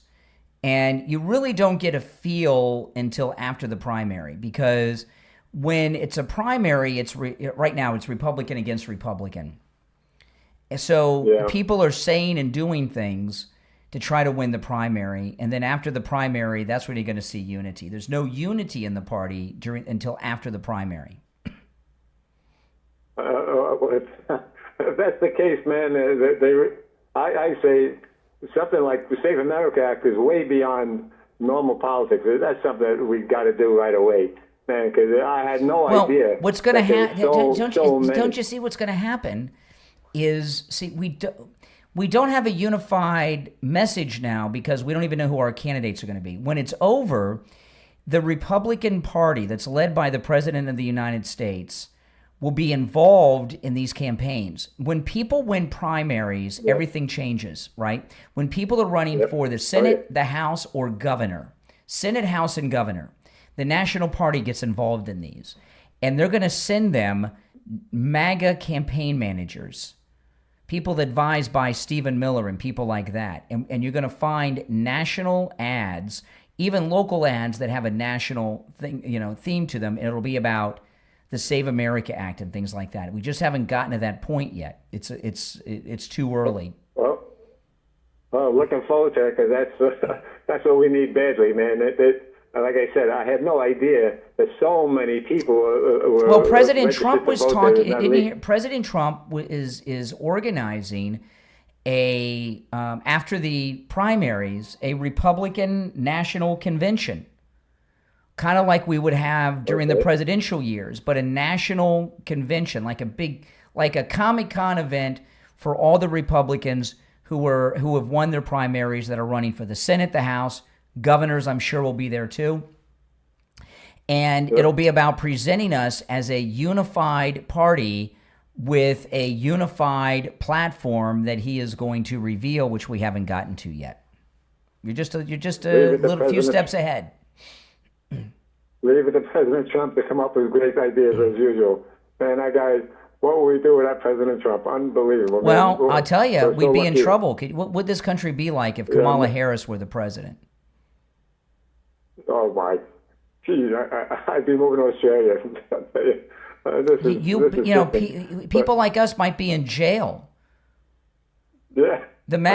Kamala Harris would. I mean, look at this idiot that was running the Smithsonian. That got called out in the congressional hearing the other day. That's the kind of attitude that was running the country and would have been running it under Kamala. I mean, think about it. If Kamala Harris would have won, they brought 25 million illegals during the Otto Penn administration. If Kamala Harris would have won, they would have had another 25 million here already. I think when I wear my MAGA hat, my Trump 28 hat, I think I might if she was in charge. They'd be arresting me. Oh, you're causing the MAGA movement. If Kamala Harris had been elected, the Southern Poverty Law Center, which has been exposed, would still be in operation. They would have declared the MAGA movement a hate group like the Ku Klux Klan and outlawed it. There you go. I'm not kidding. I bet that would have. I think you're right. I think that would have happened because I put nothing past the Democrats will do whatever they want, right or wrong. They just do it. That's how they are. They've always been like that, and it really got much worse now. But for James Carver to come out and have to say something, Well, see, that's the thing. The Democrats. See, I've been telling you guys this all week. The Democrats are trying to lose the midterms. They want to lose the midterms so that they can blame the Democrat socialist and purge them from their party. That's what they're doing. Yeah, I guess that's probably smart because they probably figure they're going to lose anyway. The Republicans did it to the Tea Party. In 2012, the Republicans did it to the Tea Party that won in 2010, and the Tea Party was gone overnight. Yeah, that was something I really. All right, I got to run, Doug, but I Yeah. appreciate the call. I was watching the local weather yesterday in Palm Beach. Holy smokes. What the weather, I mean, the heat index, 98, 103, 104, 98, 9. The heat index has been crazy lately, hasn't it? You know, it's been so hot. I've been putting ice cubes in my cat's water bowls. That's right. It really, truly has. Listen, if you have an air conditioning unit that's running all day, it's not working properly. If you have an air conditioning that's blowing hot air, you need a new one. If you have rooms in your house that no matter what you do, stay hot all day and aren't cooling off, your air conditioning unit is not working properly. Call Sloman Central Air Conditioning. You can get a high efficiency 5-ton 18-SEER system that uses R454B refrigerant for just $59.99 with zero down, zero payments, and zero interest for 18 months. Holy smokes. I mean, that's an amazing deal. Plus, comes with a 5-year bumper-to-bumper service plan that includes annual system maintenance, filter replacement, and refrigerant, so there's no annual maintenance cost. And get this, you'll also receive the Sloman Shield home security system installed with 5 years of professional central station monitoring included in your AC package. Give them a call right now. 561-217-COOL. That's COOL. 561-217-COOL. 561-217-COOL. We'll be right back. All right, guys, hang in there. We'll be back right after this.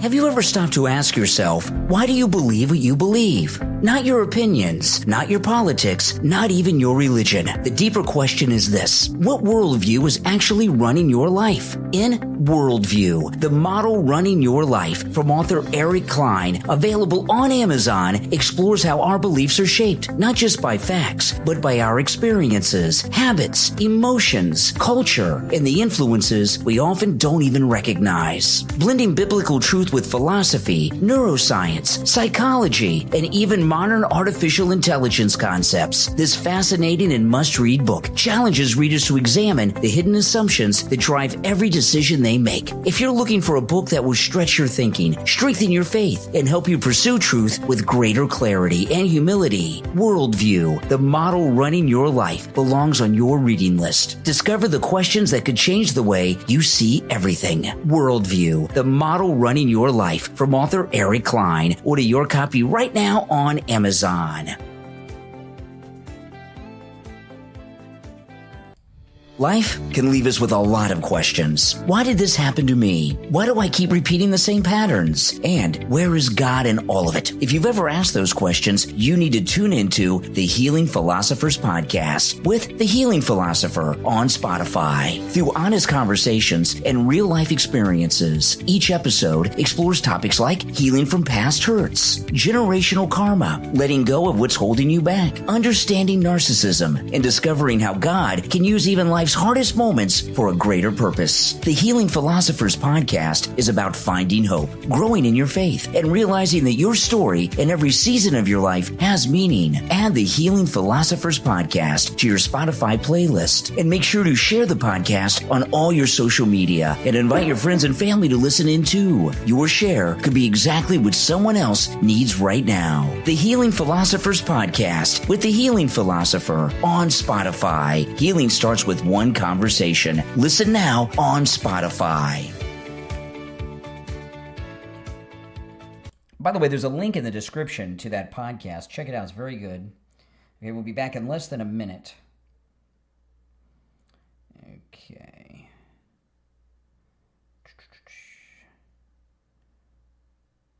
Yep.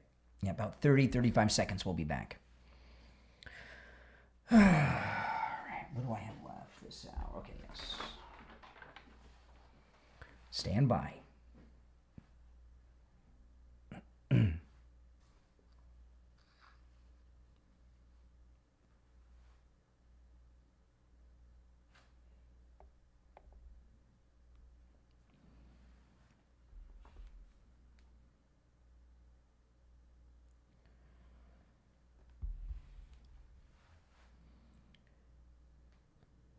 All right, we're back. It's the Steve Kane Show, Florida's longest running radio show. Did you see the president's rally and speech in Georgia? Yes, it was a great one. It was very good. They're all good, but every time I see Trump at a speech, I'm like, this is the best one. And the reason that is because he's always talking about what's in the news right now, right? And because he's talking about what's in the news right now, they're relevant. It makes it very exciting. And let me play this one clip here. I mean, the communists of the Democrat Socialist of America are going to lose.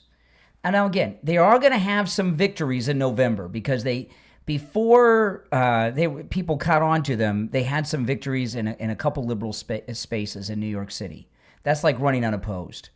But these other ones around the country are all projected to lose. And the Democrats are working hard to help us make them lose. Okay? President Trump has saved us from the Democrat Socialist of America because they had a plan. And President Trump's reelection interrupted that plan. Before President Trump came back, we were talking about all the illegals they were bringing over here and what were they planning? Well, the people that they were bringing by the tens of millions, 25 million during the Autopen administration of Biden alone, and all the others that Obama brought in his first two terms. I mean, Obama, he brought in more Muslims than we want to know into the country, right? But the deportations have started. For a year and a half ago, we've deported a lot. Many have self-deported. We're reaching record numbers every month with deportations. There hasn't been an illegal crossing in a year and a half into the country, 0. So we've stopped that. And their plan was to repopulate the United States with a peasant class from the third world nations of the world. And to the peasants of the third world, communism sounds great. And if the Democrats would have remained in the White House during this term, there would have been tens of millions in the last year and a half more that would have come in, plus everyone else they brought here. All right?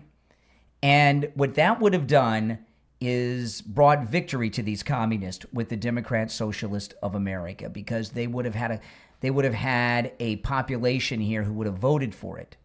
That's why they got all these non-citizens registered to vote. A lot of these non-citizens registered to vote, how many of them have been deported or have self-deported? I had a story earlier in the week. There was a report done in Springfield, Ohio. That's where Biden took the Haitians, right? Now, remember, they were strategic. The Democrats, they weren't just opening the border and say, come in. Once they were here, they would strategically relocate them to places around the country to change the demographics to help them with their elections. 80% of the Springfield, Ohio Haitians are gone now, 80%. And I've seen the planes in Haiti dropping them off. We've been flying planes nonstop, one-way tickets to chartered flights to Haiti. So President Trump's reelection has stopped them. Okay? It has totally stopped them.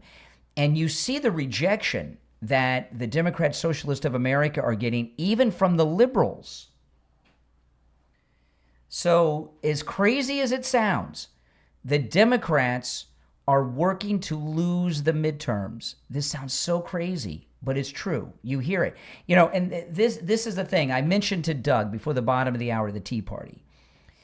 I'll just tell you real quick here about the Tea Party, okay? And then we'll break, and I'll get back into more of what's going on. But this is important to understand, okay? The Tea Party came in and had massive victories in 2010. It was such a big deal. This is crazy what Steve and I did. We called it the Tea Party Revolution in the midterms of 2010. We were on the air with overnight rebroadcast. Remember the show used to rebroadcast overnights on the AM station from midnight till 6, and then we were live from 6 till 9? Steve and I went live at midnight.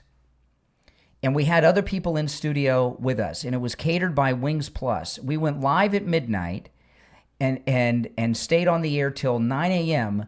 covering the Tea Party revolution of 2010. It was that big of a deal. Now, I was the only one that did the whole 9 hours. Steve left, everybody else left, and they left me alone holding the microphone. So I got kind of let down with that, but we did it. But it was a big enough deal that we did it anyway. I couldn't leave because it would be dead air. It was nice. But anyway, it was a big deal. In 2012, they were all gone. And right after the Republican Party freaked out, in 2012, the Tea Party people that were famous household names for a bit, like Alan West, gone one term. They got rid of him, right? Because they didn't want the Tea Party taking over the party. And they did that. The Democrat establishment are modeling what they're doing after that. And we talked about it on the air at the time we were pretty. This was before Trump was on the scene when they did this, right? Because this was in 2012 when they purged the Tea Party out of the Republican Party, and we talked about this, and we had some of the people from the Tea Party that were fighting to hold on to their seats on the air, and they were saying, and this is the phrase we've used: the Republican establishment would rather control the loss than lose control of the victory, right? We've also seen the Republican establishment worked hard in all of President Trump's elections to lose the White House because they didn't want the MAGA movement taking them in. Now, the Tea Party was defeated by the Republican establishment because we didn't have a leader like President Trump. So the MAGA movement really came out of the Tea Party, if you think about it. So the Democrat Socialist of America, while there's a few high-profile people like Mamdani and AOC, they don't have someone like Trump, right? And while they're going to have a handful of victories, some of the Tea Party people stayed around, but then they changed it to the Freedom Caucus. Remember? The ones that played ball and survived, they started with and you don't even hear about the Freedom. Does the Freedom Caucus even exist anymore? So this is what the Democrats are doing. They're purging the Democrat establishment are working to lose the midterm elections so they can purge the Democrat Socialist of America from their ranks. And that's a great thing. And it's not about us saving the Democrats, because I'm not interested in saving the Democrats. They're going to pay dearly for this, the Democrat establishment, okay? Their party is going to be in shambles for the next few election cycles. But that's what's going on here. All right, let's go. You're on the air. What's your name? Where are you calling from? Good morning. It's Cindy in Tennessee. Hey, Tennessee. What's on your mind? Well, this Mike Lindell thing, I really don't know what's going on, but we watched it. It was on some libtard channel. I don't know what it was called now, but someone was playing part of it. Well, actually, most of it. And he did say forever, the word forever. Well, I saw. Okay, now let me talk about this, because I'm not shying away from the Mike Lindell incident. Okay. Mike Lindell did an interview, which I learned about right before I went on the air today. I watched some of it, but I didn't have time to watch all of it. He talked about, I didn't hear forever, but I'm not challenging that because I didn't watch the whole interview. But what he said was this, and I'll give you my thoughts on it. Mike Lindell said in Minnesota, he wants to have a 6-month amnesty period for illegals that don't have criminal records to apply for work visas and some other things. And everyone's going nuts about this. And I understand why. There's a big charge by the liberals. I already had first call I think I took of the day. Second call is a liberal trying to get me to disavow Mike Lindell. Let me tell you this. Mike Lindell, he got the endorsement of President Trump over the weekend. So I'm gonna wait and see what the president does and what Mike Lindell does moving forward, because the blowback from this is massive. So is the president going to withdraw his endorsement? Is Mike Lindell going to walk back what he said? Mike Lindell, because of his support of President Trump, has sacrificed tens of millions, maybe even hundreds of millions of dollars, right, with his business. He risked his entire business. Definitely. His business is a fraction of what it was, getting kicked out of Walmart, Kohl's, QVC. He used to practically live on QVC with In the Kitchen with David. He got banned from that. So hundreds of millions of dollars he's lost because of this in the last 10 years. He was raided by the FBI at that he was at a drive-through restaurant and Biden's FDI raided him and took his phone and boxed him in, and did all this stuff. So when Mike Lindell, who has stood and risked and given up more than most anyone for Donald Trump, I think he deserves a little bit of an opportunity here to see how he reacts to the blowback and how the president reacts.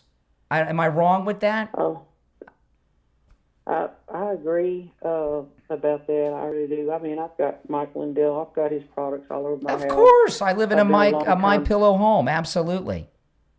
Yeah, I've been a long-time supporter. I've followed I watched all of his seminars. I've watched, when he came out with all of the machine, he had this. Yeah. So this is the thing, what he said is so far out of character to everything he's ever said or done. Something's off here. And I'm not going to let a bunch of liberals bully me or bully our movement to disavow. I think he deserves an opportunity to correct this situation. See, that's why we thought when we were watching it, we thought it was AI. We said, "Is this AI?" No, it was him. I saw a clip of it. It was him. It was him. But there's no way. There's no way. The left are pushing this like no one's business. Something's off here. Okay.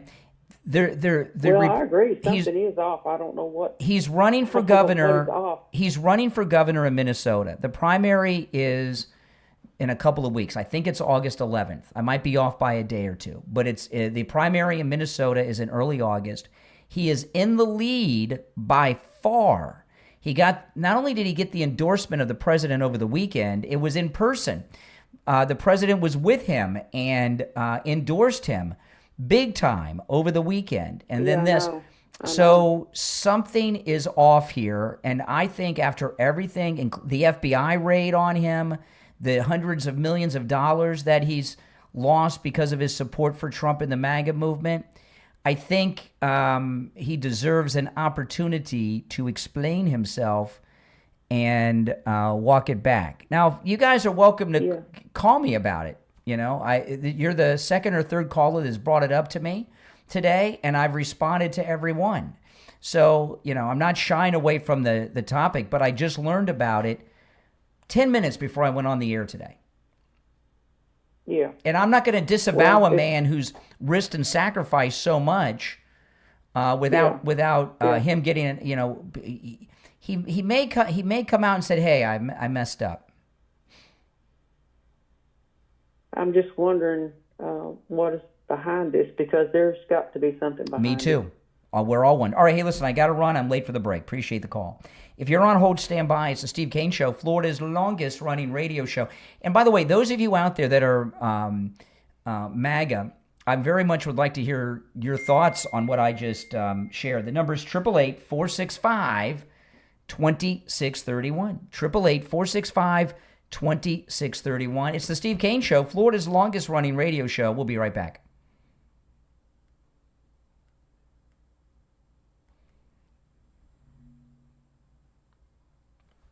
Okay, hang in there, guys. If you're on hold, stand by.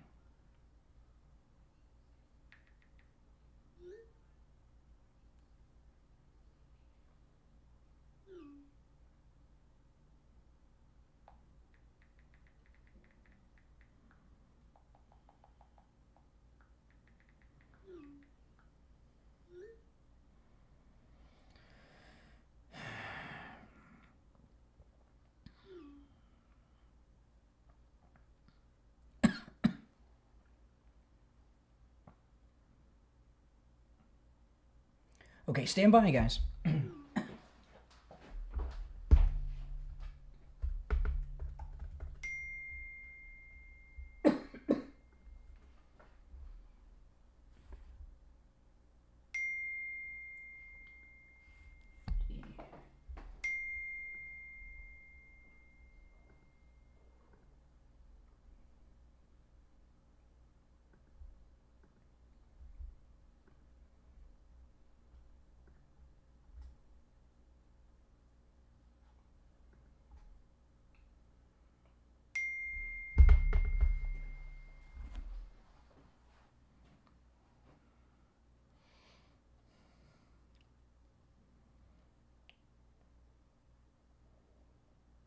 Okay, we got about 90 seconds, and we'll be back, guys.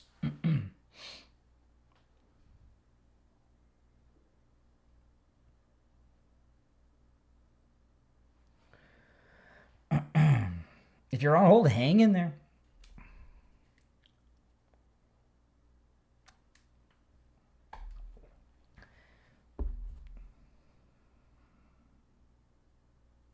Just over a minute, we'll be back.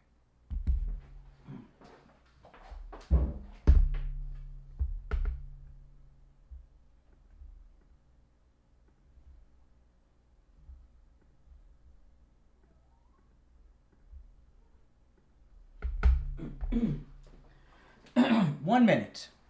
We'll be back in 1 minute. I'll go back to the phones.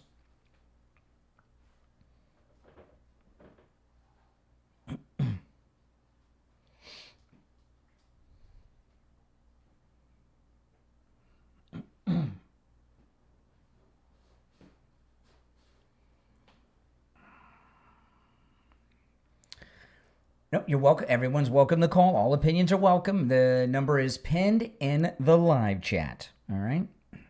888-465-2631.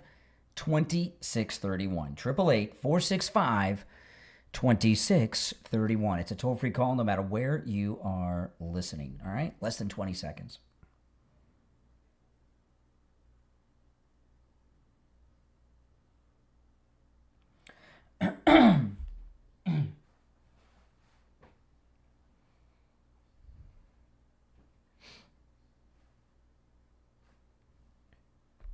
You're on the air. What's your name? Where are you calling from? Good morning, Eli from Kern. From where? From Kern. Where's Kern? Kern County. I don't know. What state is that? Delaware. Okay, Delaware. Biden country. Yes, sir. Good morning, Brian. Hey, what's wrong with what Mike Lindell said? Well, you know, I have had 3 or 4 calls. All of them, except one, has been a Democrat. Okay. Right? Which includes you. You're a Democrat, right? Independent. Go ahead. Independently liberal. Okay. Love it. It's true. You're independently liberal. You didn't take offense when I said you're calling from Biden country. A normal person would be embarrassed. Oh, yeah. Oh, libertarian. Oh, okay. Go ahead, Brian. A libertarian, a useless narcissist like Rand Paul, obstructionist. Okay. You know what? Libertarians are usually liberals that are too cowardly to admit it. So they say they're libertarians, or they're just narcissists who think they're better than everybody. I think they're in the middle, but go ahead. What do you mean they're in the middle? You said you're one of them. Why didn't you say we're in the middle? That's what I speak in the third person. No, but you Brian, don't speak. You don't speak in the. You don't speak in the third person. Third person. No, you just got doing busted. It now. No, you just got busted. Brian, what was wrong with what Mike said? I'm not sure what I said. What I said to the last caller. Okay, I learned about this right before I went on the air. And I think for a guy who was raided by the FBI because he's MAGA, who has lost hundreds of millions of dollars in his business because he is MAGA, that I think I'm going to wait until I hear the president and him respond to this. Liberals like you, liberals like you, what you want to do is, one, pretend you don't know what do you mean? No, I haven't said what I was going to say yet. Go ahead. And then you can say no, okay? But what liberals want to do, and this is what you're trying to do, you're trying to get us to immediately cancel him. And I think a man who sacrificed so much for President Trump deserves a little leeway, and let's find out what happens today. I wouldn't want you to cancel somebody I agree with on a certain point. Mm-hmm. With that being said, Brian, what if Donald Trump said what Mike Lindell said? Would it be wrong then? President Trump wouldn't say that. Oh, why wouldn't he say that? To get legal citizenship the right way? What? Why wouldn't Trump suggest? No, that Mike that Lindell was the didn't say. proper Mike channel? didn't. Mike Lindell did not say give them U.S. citizenship. That's not what he said. It's not what he said. It sounds to me the way that you described it that Mike Lindell was co-signing getting a legitimate citizenship through the right channels. This is what I have been saying. Okay, I heard about this 5 or 10 minutes before I went on the air. Mike Lindell gave a podcast interview because it was 5 or 10. I heard about it about 10 minutes before I went on the air. Then I had to look for it.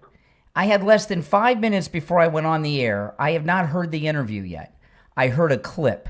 Okay. So I can't. That's The fair. reason I haven't. That's fair. The reason I haven't commented on it is because I didn't have time to. I have to be on the air, so I haven't had time to go and listen to it.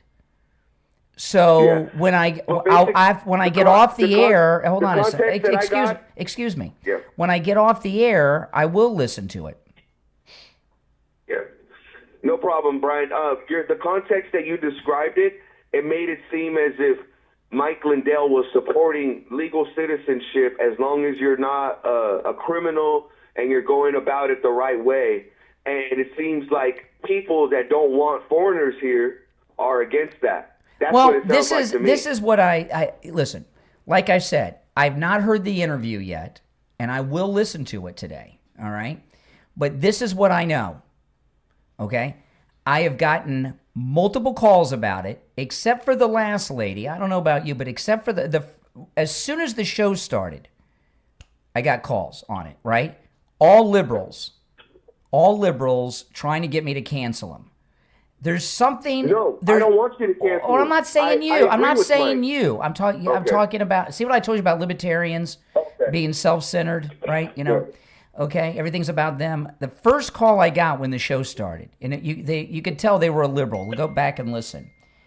And I just don't. I got to listen to it first. That's all. I really do. I've not heard the interview.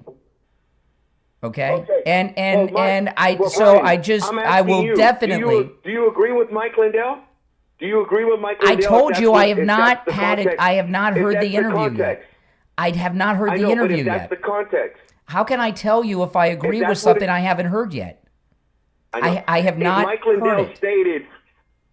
If Mike Lindell stated I'm not gonna that people with different skin color than you, Brian, go through the proper channels to get legal citizenship, that you will accept them with open arms. What? That's what you're suggesting. No, what I'm saying is that you're asking me to give you've asked me several times to give my opinion on what he said, and I keep telling you I have not heard it yet. Oh, Brian, you described to me what you heard. Okay. I told you I heard a clip. I agree with. I heard a clip of an interview. Brian, yeah. So if the context saying that you want foreigners here, but they do it the right way, you're okay with that, right, Brian Craig? What am I? Right before. Hold on a second. Exactly, Brian. You're racist. You're racist. Oh, so I guess I was right about you. White America's dead and burning. Your daughters and sons want to be black. Okay. See what I told you? I told you the guy was a liberal in the beginning. Didn't I? All right, listen. We're coming up on the top of the hour break. Okay. What am I right before I go on the air, okay? Right before I go on the air, I hear about something. I have not heard the interview yet. How can I comment on it without having heard it?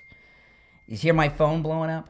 All right. The number to call in is 888-465-2631. If you're on hold, stand by.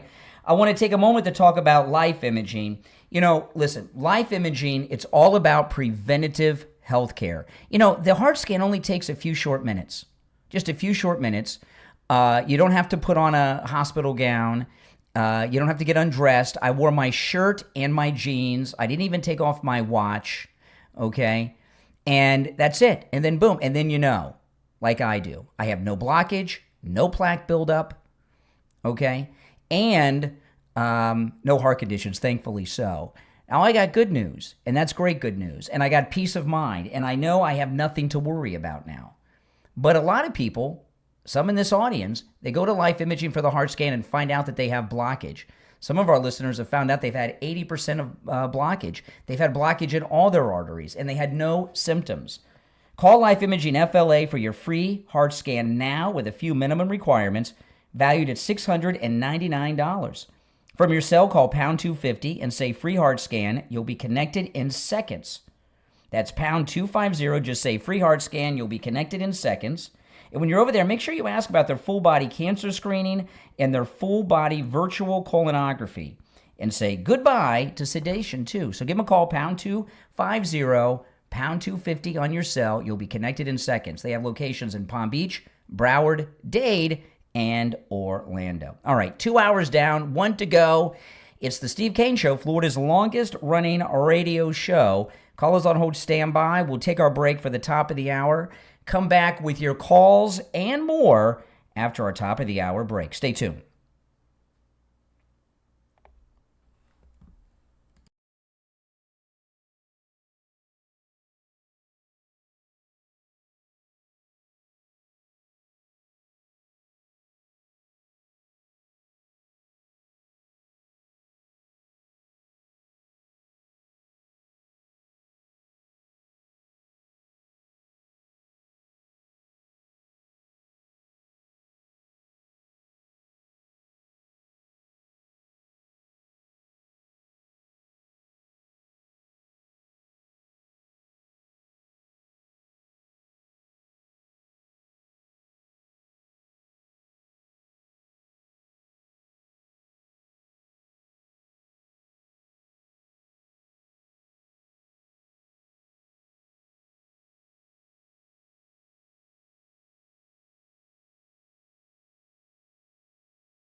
So hang in there.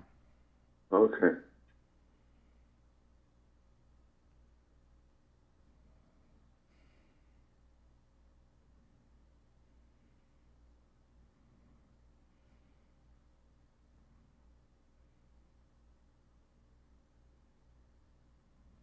So hang in there. Okay.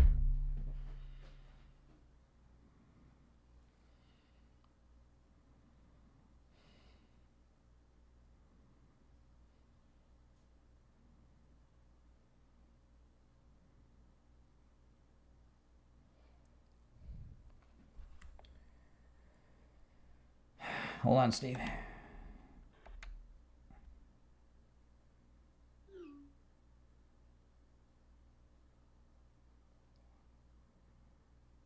Okay, 40 seconds. I'm with you.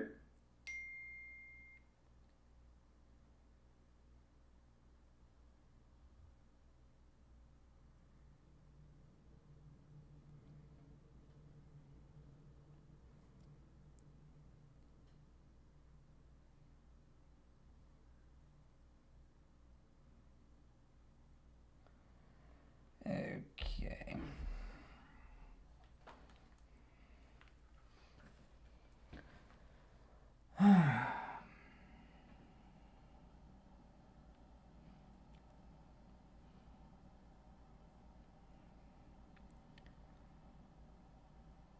All right, we're back. The 8 o'clock hour has begun. It's the Steve Kane Show. I'm Brian. Steve Kane joining us. Hey, Steve. Good morning. There's only one opening on the board. All right, so if you'd like to call in, 888-465-2631.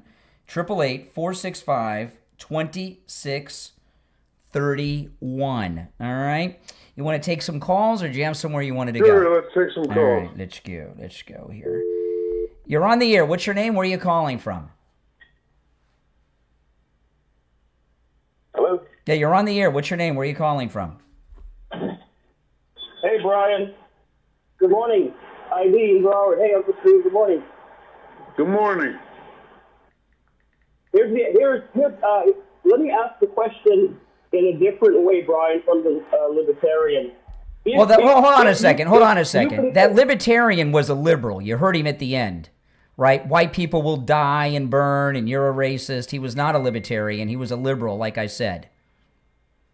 When do they ever tell the truth when they call in anyway? Yeah. Like they voted for Trump 3 times. Like they voted for Trump 3 times. So here's the deal. I'll ask you the question, Brian. If you conclude after watching the Lindell video, if you conclude that what he said is true, then what would you think? You know, I don't understand how many times I can say this, okay? 9, I've been counting. I mean, yeah, this will be the 10th. This broke to me. Don't answer it again. Hold on. Seconds before I went on the air. I have not heard the interview yet, okay? I mean, you guys all have. Have you heard Brian say that 10 times in a row? What part of it don't you understand, sir? So what I am Are saying, you there? Yeah, go ahead, IB. Listen, here's where I'm going with this, okay? It doesn't matter. Well, go there. You've been on the air for 10 minutes. Where are you going? Get rid of all the bad right now. If we're supposed to get rid of all the bad guys, illegals first, and then go to the regular people, all right. That's Thank you for your call. Job. Okay. All right. Thank you for your call. All right. Let's go. You're on the Of air. course, I don't waste this time with that guy. You're on the air. What's your name? Where are you calling from? Oh, yes. Good morning, gentlemen. Just taking it off speaker. Yeah, good morning, everyone. Yeah, I just wanted to, again, I guess comment on that a little bit as far as referring to Mike Lindell. Really, I mean, there should be one negative word really from supposed Democrats, but you know how anything negative will do for them. But saying what he said so far, he would be their champion, because the number one argument I've heard from them of recent was that, everyone's not a criminal. You know, those who seem to be like, just let the border stay open because everyone's not raping everyone or killing. You know what I mean? That's stupid. Well, here's what I'm confused about, Chris. Hold on. There's an old saying of which I am very fond that goes, sometimes a banana is just a banana. I think when everything plays out, I think we're going to find that Michael Lindell spoke without thinking, and it was a stupid thing to say. And if he was capable of taking it back, he would have. And we're making much ado about nothing. It was a mistake. And sometimes it's just simple. And if you listen, and Steve, the point I was making before you joined about the callers, when the show started, sometimes weird things happen. Before the show started, the phone was lit up with callers. Okay. the first, and if you've noticed with these callers, the Libertarian, the first caller of the day, right after 6, both liberals trying to pass themselves off as Republicans and trying to get everybody to disavow Mike Lindell. And I think you understand, because I know you well, and you understand that that's the nature of liberals. Yes. Deep down, they're embarrassed of who they are, and they always try to be someone else, whether it's a libertarian or whatever it is, because they basically are self-hating. Well, that's the count for it. Well, there's a missing. I think what you said, Steve, about Mike Lindell may have. We're going to find out, because today's going to be a big day. This story is really blowing up. Okay, and so if it comes out, if he just makes this, if it turns out like we're saying, which I think it will, that he messed up or some version of that, it's going to kill the story. That's going to be the end. Once you admit you made a mistake, there's nothing left to gossip about. Mm-hmm. Don't you agree? Exactly. And yeah, I think when it comes down to it, it really wasn't that bad of a misspeak. Well, that's why, Chris, and I think you'll agree with this, Steve. What the liberals are trying to do, have you noticed what they've been trying to do all morning, okay, is they've been trying to get me to say something negative about Mike Lindell, so that if what Steve says later is true, they want me on record disavowing him. Do you understand what I mean? And I'm not going to be bullied into that until I find out what happened. They have nothing else to say. Exactly. That's the point. Exactly. There's something off here.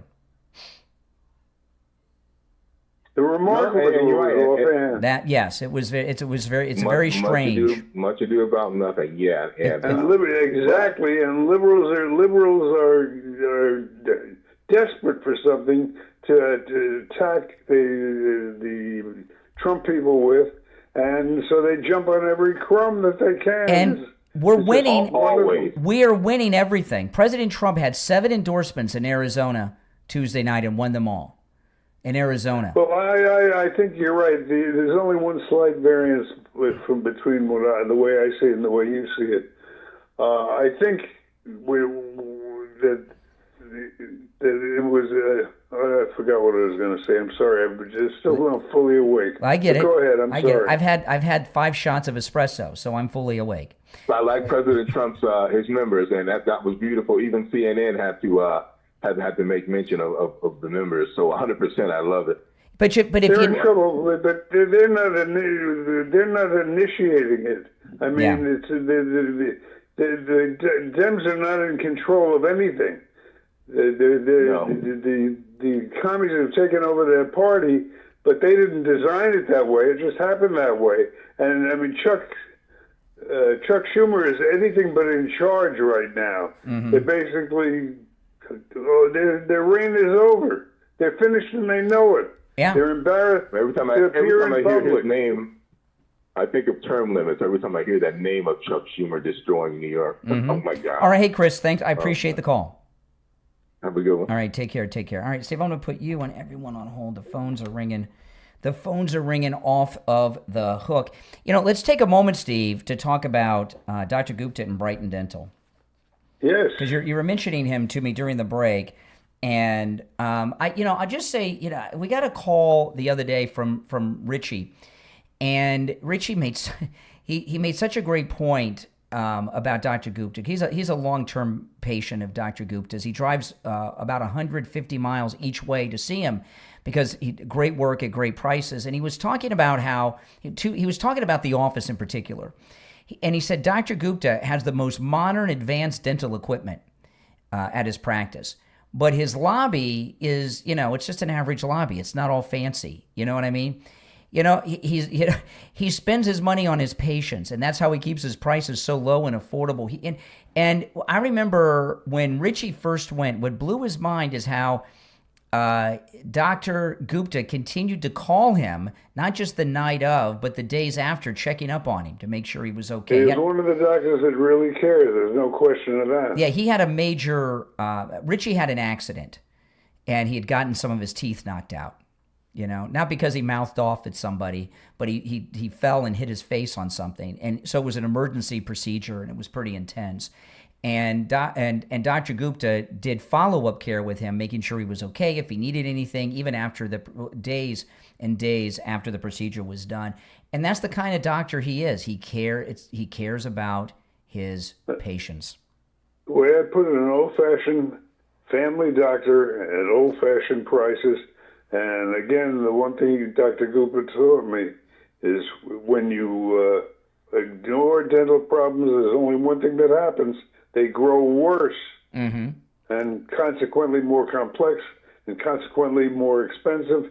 The time to deal with it is now. Give him Dr. Gupta's number. If you have a dental problem, he's the man to call. 954. Been my dentist for 15 years. Yep. Go ahead.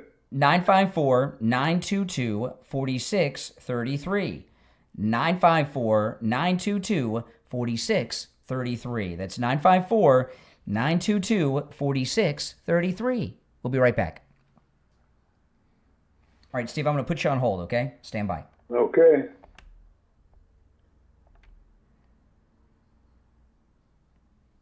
Okay, there's only one opening on the board, Steve. You there?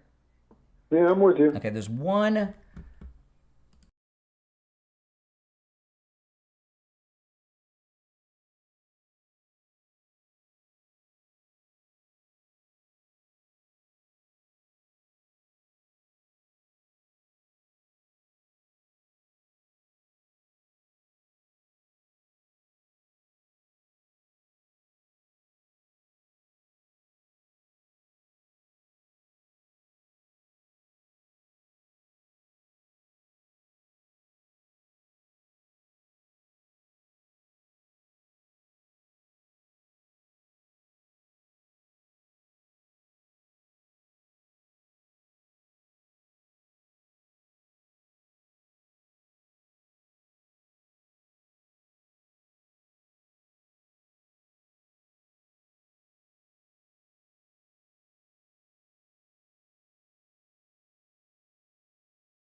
You guys watch it on YouTube. We're still in break. Steve and I were talking about this. You know, what's happened on the show today is seminar callers have been calling.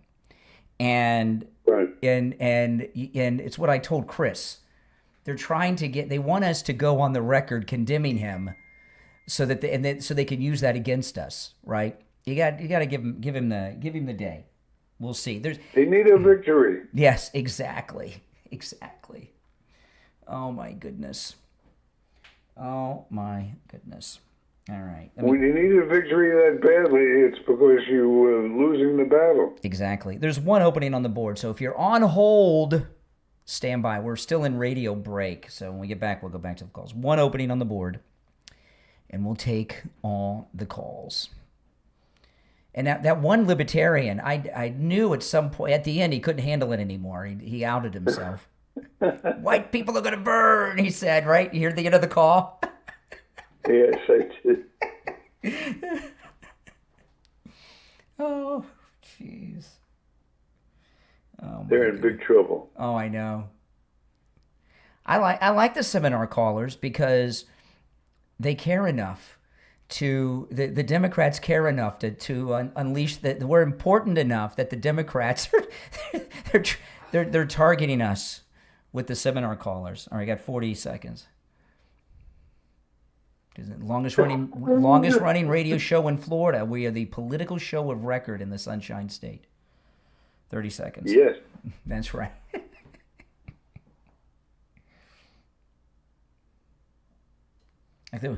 Things happen, you know.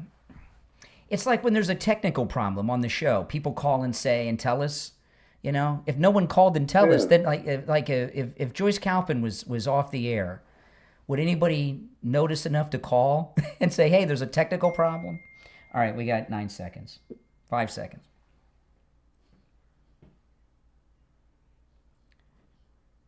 All right, we're back. It's the Steve Kane Show. I'm Brian. Steve Kane is here. Things are going so well, Steve, for our great MAGA movement. It's like a great, you weren't with us yesterday, but there was a poll. I covered the whole show on it yesterday. President Trump has the highest approval rating of any two-term president in the 21st century. Among Republicans, there's been 3 two-term presidents in the 21st century: W, Obama, and Trump, right?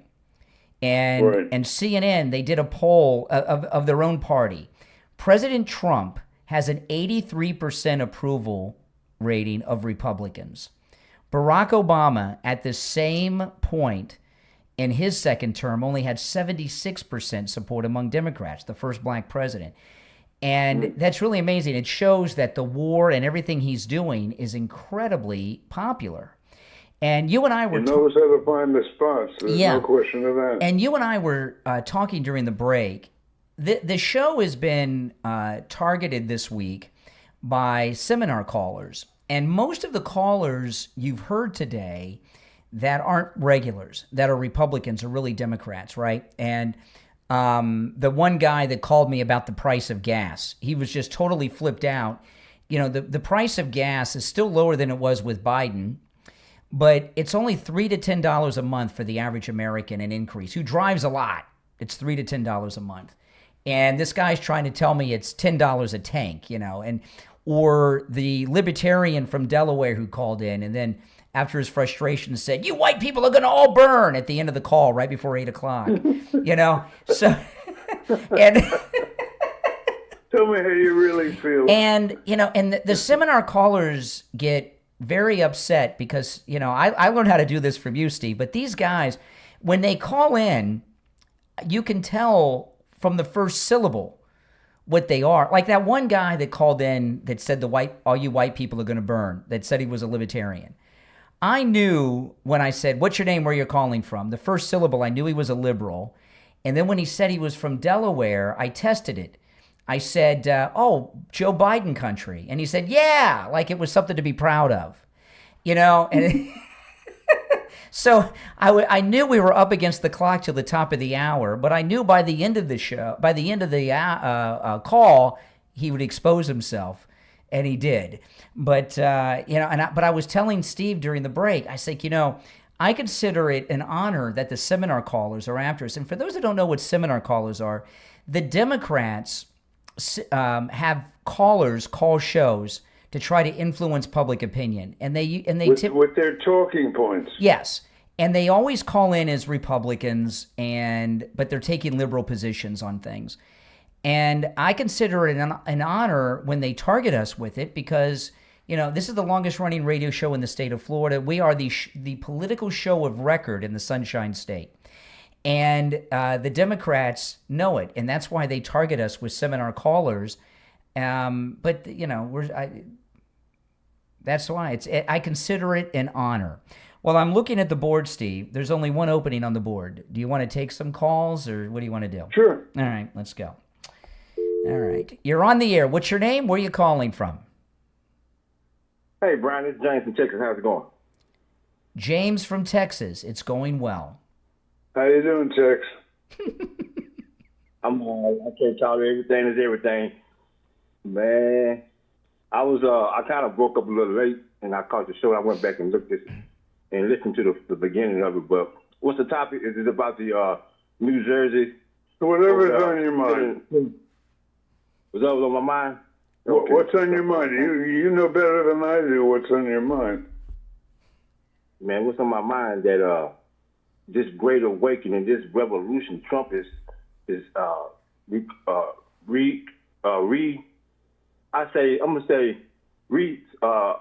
making sure that the 1776 independence that our forefathers before us have secured is making sure that ain't going nowhere.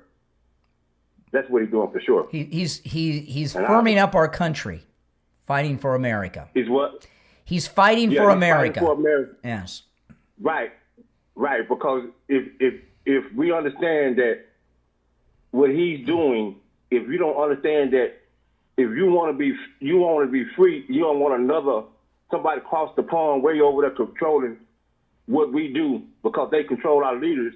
then you don't understand what Trump's doing. Now, let me Trump ask you, said James. An excellent point. An excellent point, sir. An excellent point. You know, James, you're a black man in Texas, right? Yes, sir. You know, I was. Very melanated. Yeah, that's right. And contrary to what Johnny Cochran said, I can tell by your voice. Remember, Steve, like getting a call from a black conservative would be like an annual event. You know, it would be very unusual years ago. And now... Yeah, a lot more than today. Now, the last two callers have been black Republicans, right? I mean, it's so... You know, and this is why the Democrats were importing all these foreign illegals. They've lost the black vote. You know, to get a call from a black conservative used to happen once a year. Now it's every day, every hour it's happening now. It's a great thing. You know what? James, welcome. You know why? In closing, you know why, Brian? I'm gonna tell what Brian just said. I'm gonna tell you why. Because my community, we have been brainwashed and tricked from the beginning. That's right. Because we have been taught to vote Democrat because our grandparents, our grandmothers, our mothers vote that. Make sense? It doesn't. So now, when you got someone who can look through the mud and see that the Democrats are really like Obama selling us out. That's right. Okay, Obama. Listen, I gotta run, Texas. But welcome to the show and call us again sometime. He's right on the money. Hold on, Steve. Let me answer these phones. I tell you, they're I don't know. There's something going on here. Every line on the board is lit. Well, you know, Trump's responsible for that. I mean, Trump has won in the last election, won over the black vote. That's right. And it broke the back of the Democratic Party. And they'll never recover from it. They'll never recover from it. Well, never say never because you don't know things evolve. But not in the foreseeable future. Let me tell you how stupid these Democrats are. Okay, I saw this online. Al Sharpton was on MS Now yesterday, and he had the author of this book on about the Jim Crow era and what white people did to blacks in this era. And I got the book, and Al Sharpton, he's trying to win back the black vote by talking about Jim Crow. He has the author on. He has the author on of this book, and the book is all about how the Democrats were lynching black people in this town, and he didn't know that. He didn't know that.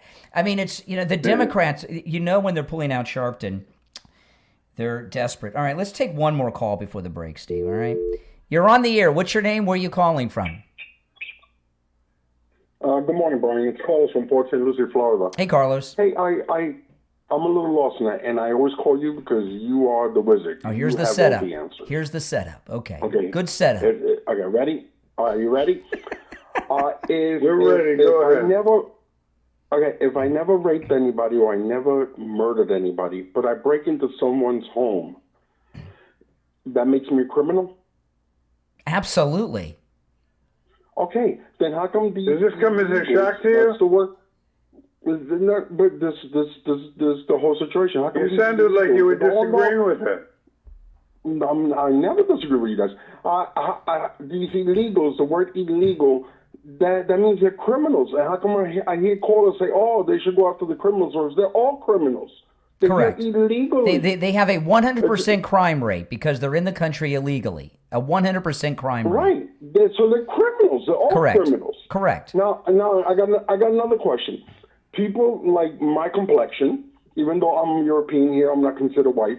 People my complexion, by the millions, by the droves, every year come to a white nation, even in Europe. They go from Africa or those Arabs. They go to a white nation by the millions, Now, how come I never see millions of white people going into other countries of colors?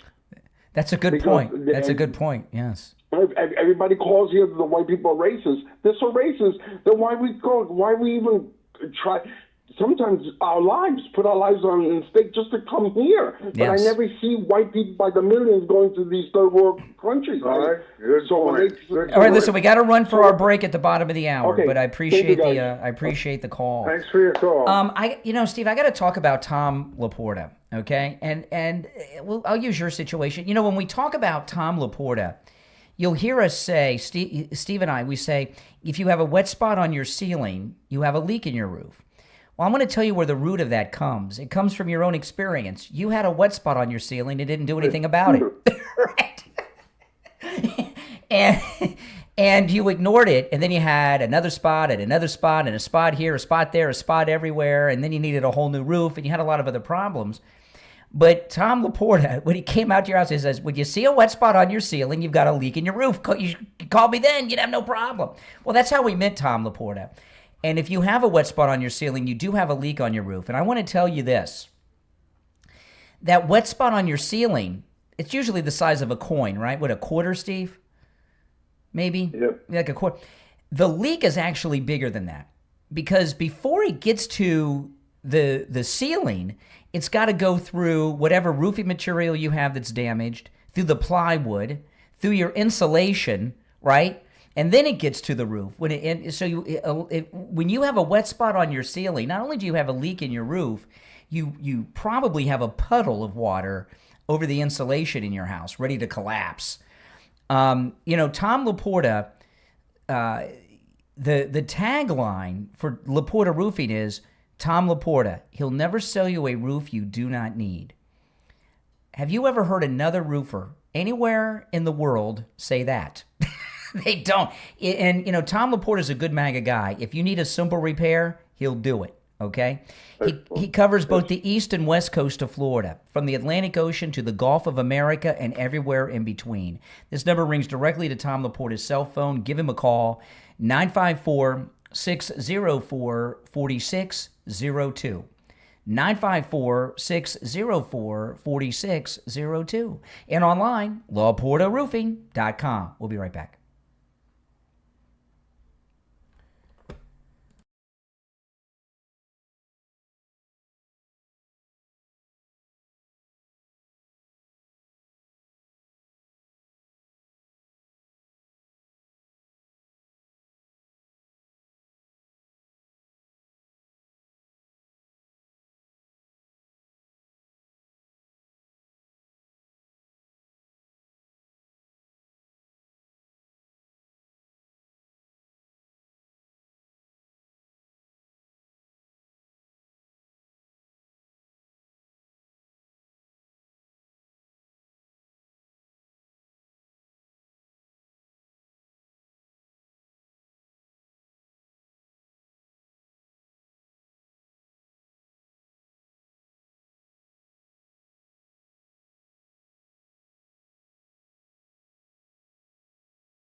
I don't know, but it's pretty good. I got it off of News Nation. They have some liberals there, but they got some good people too. News Nation. I don't mind liberals. I like to listen. Yeah, look it up on your cable. News Nation. I picked this up on News Nation. Let's take a couple calls and then I'll tell you about it. Because there's no one reporting it, and it's because of the Democrats. Okay, hold on. 33.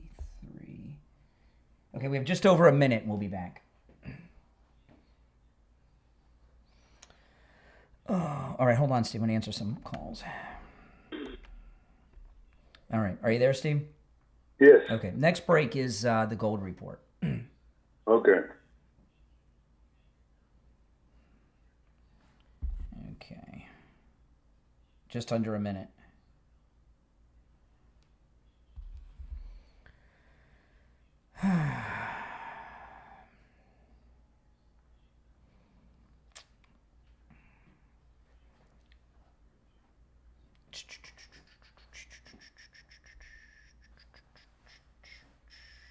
$30 seconds.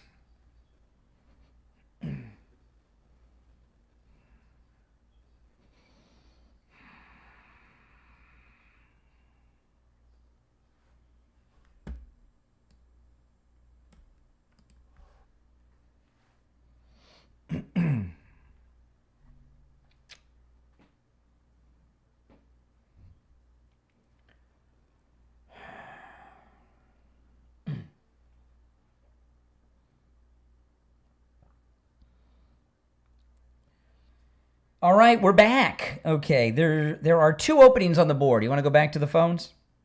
Sure, let's do it. All right, let's go. You're on the air. What's your name? Where are you calling from?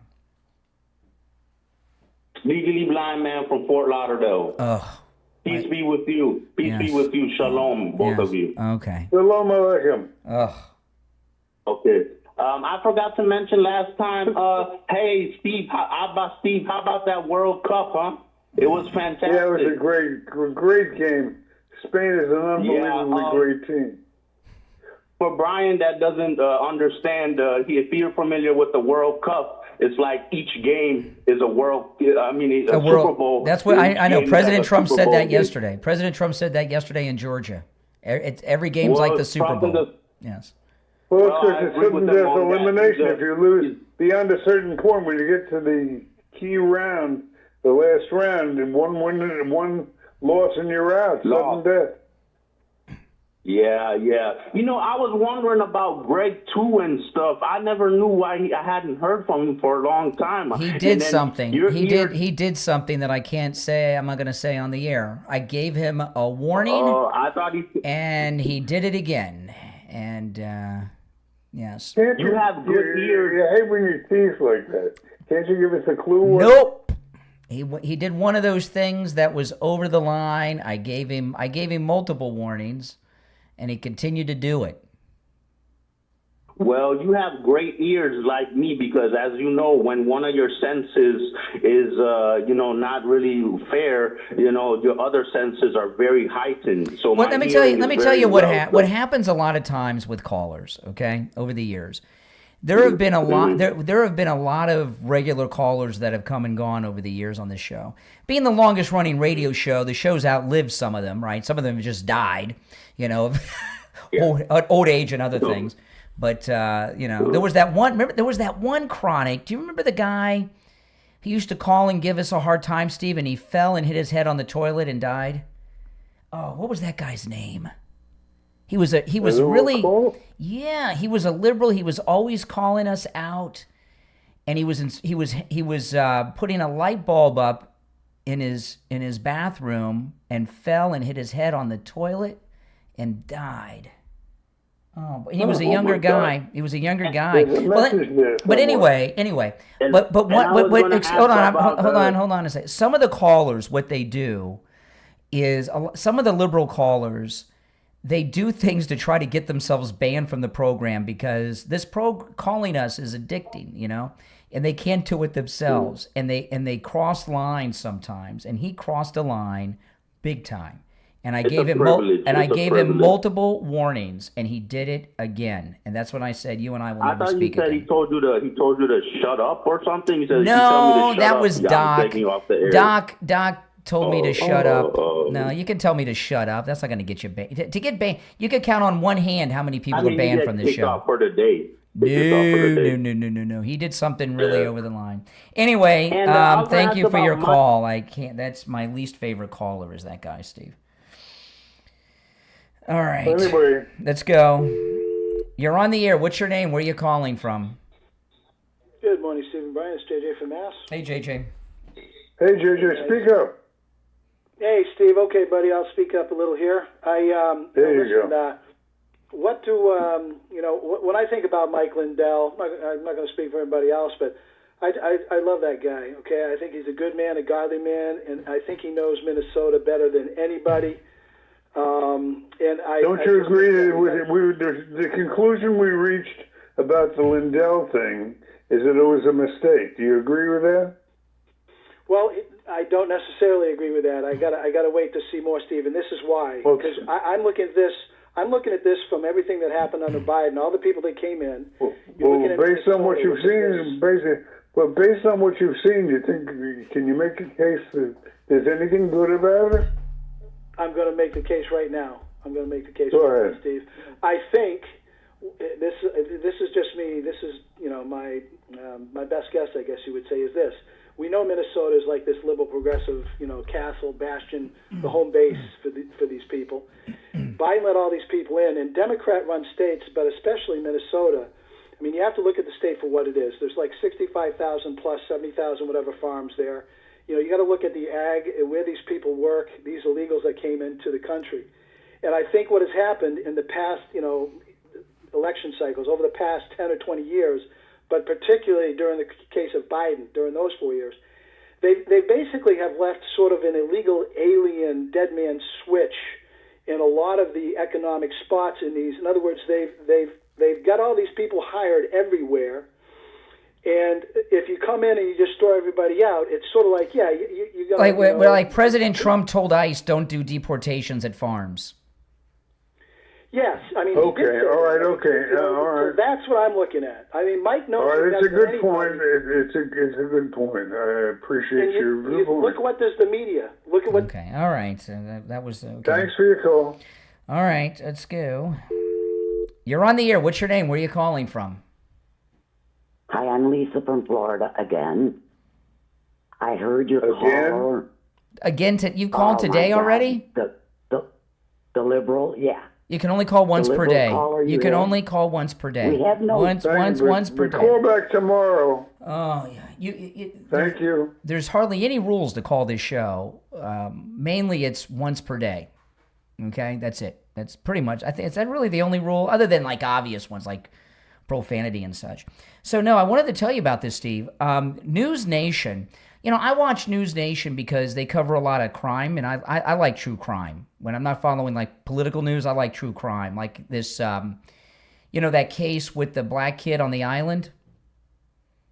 You were talking about the other day, and News Nation. Was there any closure on that? There's no closure, but there's an update, which I'll tell you about in a minute. But I've been watching a little bit of News Nation to get updated on that case, and there was an update that came out yesterday, which I'll tell you. But I caught a story that blew my mind. The Democrats are known for a lot of in the United States, the liberals want America to apologize for a whole list of things. Everything the left want us to apologize for, the Democrats did, right? All the lynchings were done by the Democrats, right? The Tuskegee experiments, Democrats. The Indian massacres of the 1800s were the Democrats. And many other things. But I learned on News Nation that there's been a recent Indian massacre in the state of Arizona by the Democrats. 2,000 Indians are dead or missing in the state of Arizona alone, and it's part of the Medicare, Medicaid fraud they've been doing. And this was on News Nation. The Democrats have this Medicaid fraud going on everywhere, right? The Leering Centers of Minnesota. In California, it was the hospice care centers with no patients. Right, those are the two centers of the. In Arizona, they've been doing Medicaid fraud with fentanyl, drug addicts. They've been scooping up Indians, getting them addicted to fentanyl, and then they get them on the Medicaid, and then they've been making money off of it. 2,000 Indians from this Democrat fentanyl fraud operation are dead or missing. And there was one of the tribe members was on News Nation earlier this week talking about it. And this is, another an Indian massacre done by the Democrats in 2025 and 2026. I was in shock.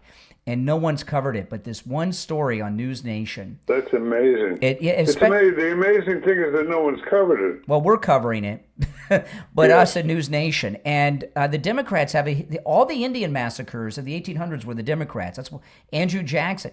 That's why they wanted to take Andrew Jackson off. We have the Lincoln Day dinner. They have the Jefferson Jackson dinner, and they wanted to drop Jackson. And the Democrats have been trying to drop Andrew Jackson from everything because of the Indian massacres. And now we have this new one. And I don't bring that up as a joke or as a punchline or to attack Democrats. I find it appalling that this massacre has happened and no one's reported it. And, they just had that movie with De Niro and Leonardo DiCaprio. Scorsese did a whole movie about an Indian massacre around 1900 that the Democrats did to get the land because it had oil. Oil was discovered on Indian land, so they massacred a bunch of Indians to take the land. This just happened. 2,000 Indians have been killed or are missing because of this Democrat Medicaid And no fraud. one, no one in the conventional media has spotted that. There was one segment. It was about 2 minutes long on News Nation. I saw this week, and But I mean, the mainstream media. no one. Nowhere. I can't find anything. That's bizarre. No. And you guys can look that up. I did tweet the story on my X and share it with everyone. We got to take our break, Steve. It's the last break of the day. We'll come back from the Gold Report, and we'll take some more calls. And there was an update on that story with the black kid who died on the island off of what was it, Mississippi or Louisiana? It was one of those. I think it was Mississippi. Mississippi with all the white kids. There is an update I'll tell you about. But let me put you on hold. We'll be back with the Gold Report.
All right, 20 seconds. Okay.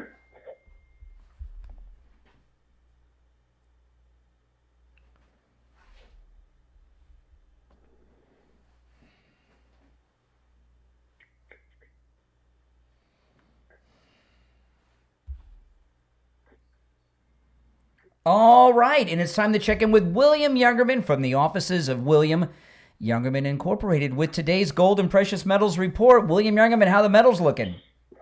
Metals a little bit down today, giving us a buying opportunity after the nice recovery we've had since last week's lows. Gold, which got under 4,000 last week, has recovered. Yesterday, gaining another $52.70. Wow. But at one point yesterday, gold was up to $41.67, which was up over $100. But it did gain $52.70, closing out the day at $4,129.40 the ounce. Silver gained 93 cents, closing out the day at $59.59, but silver also got up to $61 yesterday. What? We need a good couple of closes above 60 to break that overhead resistance for silver, which looks like we might get it. Platinum gained $14 yesterday, closing at $16.37. Palladium was up $15 at $12.76. Overnight, we saw gold trade in a range of $4,064 on the low, up to $4,142. And right now, gold's at $4,068. That's down $61.40. Silver down $1.69 at $57.90. Platinum down $27 at $16.10. And palladium down $31 at $1,245. So as the markets tend to do, they give us a little buying opportunity as they're going higher. So that's a nice pullback for today. Take advantage of the dip. And silver is on fire. You know, when we first met you, we met you because Steve had a kilo bar of silver. You know, when I like the 10-ounce silver bars because it's just easier to keep track because whatever the price is, you just multiply it by 10, you know. But when it comes to bars, what are some of the good deals and recommendations you have on the silver bars right now? Silver bars, we have great deals on 1 ounce rounds, which are like a bar, but they're round. We've got good deals on those. We've got great deals on 100 ounce bars, 10 ounce bars, kilo bars, all very reasonably priced and very close to the actual spot price. So great time to be buying silver with low premiums. Absolutely. Listen, William Youngerman opens up at 10 a.m. Stop in. His address is 150 East Palmetto Park Road in Boca, on the first floor of the Bank of America building, just east of US 1 Federal Highway on the south side of Palmetto Park Road. You can give him a call toll-free, 800-327-5010, 800-327-5010, and find both his phone number and address on his website, williamyoungerman.com. All right, William Youngerman, we'll finish out the week tomorrow. Okay, have a great day. Thank you. All right, take Bye. care. Yeah, Steve, when you got, remember that first kilo bar you had? I sure do. Gold was under 10, silver was under $10 an ounce when you got that? And it's like 61 today. Remember it well. Crazy. It's crazy. All the metals have come up. Yeah. I like that. That kilo bar is also good for self-defense, right? It is. Yeah, the one I remembered, it's shaped like the bars in the movies, like Kelly's Heroes, but silver, All right, let's, you want to take some more calls? Sure. All right, let's go. You're on the air. What's your name? Where are you calling from? Louise, the masked lady from Boca. Here we go. Brian, I hope you can find it in your heart to bring back Greg too. Never. He was very interesting. Nope. He crossed a big line. A big one. But you're not going to tell us what it is. I'll tell you off the air. I'm going to tell you off the air. Even God forgives. My God, he was a wonderful caller. I miss him. He called the other day trying to disguise his voice. It was hilarious. Oh, I miss him. At least he had something interesting to say. Unlike you. You don't want to waste all your time, Louise. Oh, she's already gone, Steve. She's already gone. She's already gone. Hold on, Steve. Hold on 1 second. Okay, hold on. All right, let's see here. All right, hold on, Steve, for a second here. All the phones are ringing off the hook. All right. You want to take some more calls, Steve? Sure. Oh, let me tell you about the update on that case with the kids, because we'll run out of time. Oh, yes, it was interesting. It's a minor detail, but it's an important one. This is the case of those high school kids, the football players, where they had all white team except for the one kid who was black. The white guys left him on the island, the black player on the island, and then he turned up dead. The update is the family did an independent autopsy. Right? And the independent autopsy determined that he had blunt force trauma to the head and that he had drowned in this little puddle on the island. So he got hit in the head. In a confrontation. Mm-hmm. Hit in the head, and then he wasn't dead, but he fell in this puddle of water and drowned in the puddle, according to the family's independent autopsy. So there's another level. We've taken it to another level there. All right. So they're going to do anything with the case, or? Well, they're still investigating, but the other kids haven't talked to the police, so they don't have a lot to go with. So that's the update. That's the update. All right. Okay. Let's go. You're on the air. What's your name? Where are you calling from? Brian from Deerfield. Hey, Brian. Hey, Brian, what's up? Steve, how are you? Well, I think the last story that you just mentioned about this potential massacre of Indians, like 2,000 in total. Where's all the investigative journalists out here? I know. This is tying in with the huge fraud that's going on in all these government programs. Are we saying that this is extended now to it's okay to massacre? See, here in Florida, our Indians are rich. Wow. We have the Seminoles. They're so rich. The Miccosukees, they're right behind them. But out in Arizona, they're dirt poor. Oh. And so they've taken these Indians, got them hooked on the fentanyl for their Medicaid fraud, and 2,000 are dead or missing. Right. And I don't have any more information than that, because I just saw this woman from the tribe, a real Indian, by the way, real Indian from the tribe, talking about it on News Nation for 2 or 3 minutes. And to me, it's one of the biggest stories. Democrats did that. Well, I think so, because you're talking about the fraud going around. Are we saying now we're actually leading to a massacre of a people to cover this? This is, and I wonder if with Kerry Lake. Well, wait a minute. If it's part of the fraud operation, then I can understand why. The Medicare fraud, I can understand why it's been covered up, because the press doesn't like that topic, because they sure don't. It goes against the Democrats. Well, see, News Nation, they do a lot of true crime, so this kind of fits. It's kind of it was done by, the story wasn't done by their regular news people. It was done by one of their true crime reporters that covered the story, and they were in studio. You know, with the history of the Indian massacres that the Democrats have committed, to me it makes it a big story. I think so. This whole fraud story that's going on in this country is huge. Now, we can link this now to people being massacred to cover up this. Yeah. Oh my God, that's a big. It is, and I know people will. I don't want anyone to think I am not exaggerating the story. If anything, I'm downplaying it, because I don't have any more specifics, right? Right. Well, like you say, it's a different Indian group. They don't have the political power and maybe the finances to defend themselves against this. But that 2,000 people disappeared or dead. This and they're all Indians. All Indians. Yeah, and all in Arizona.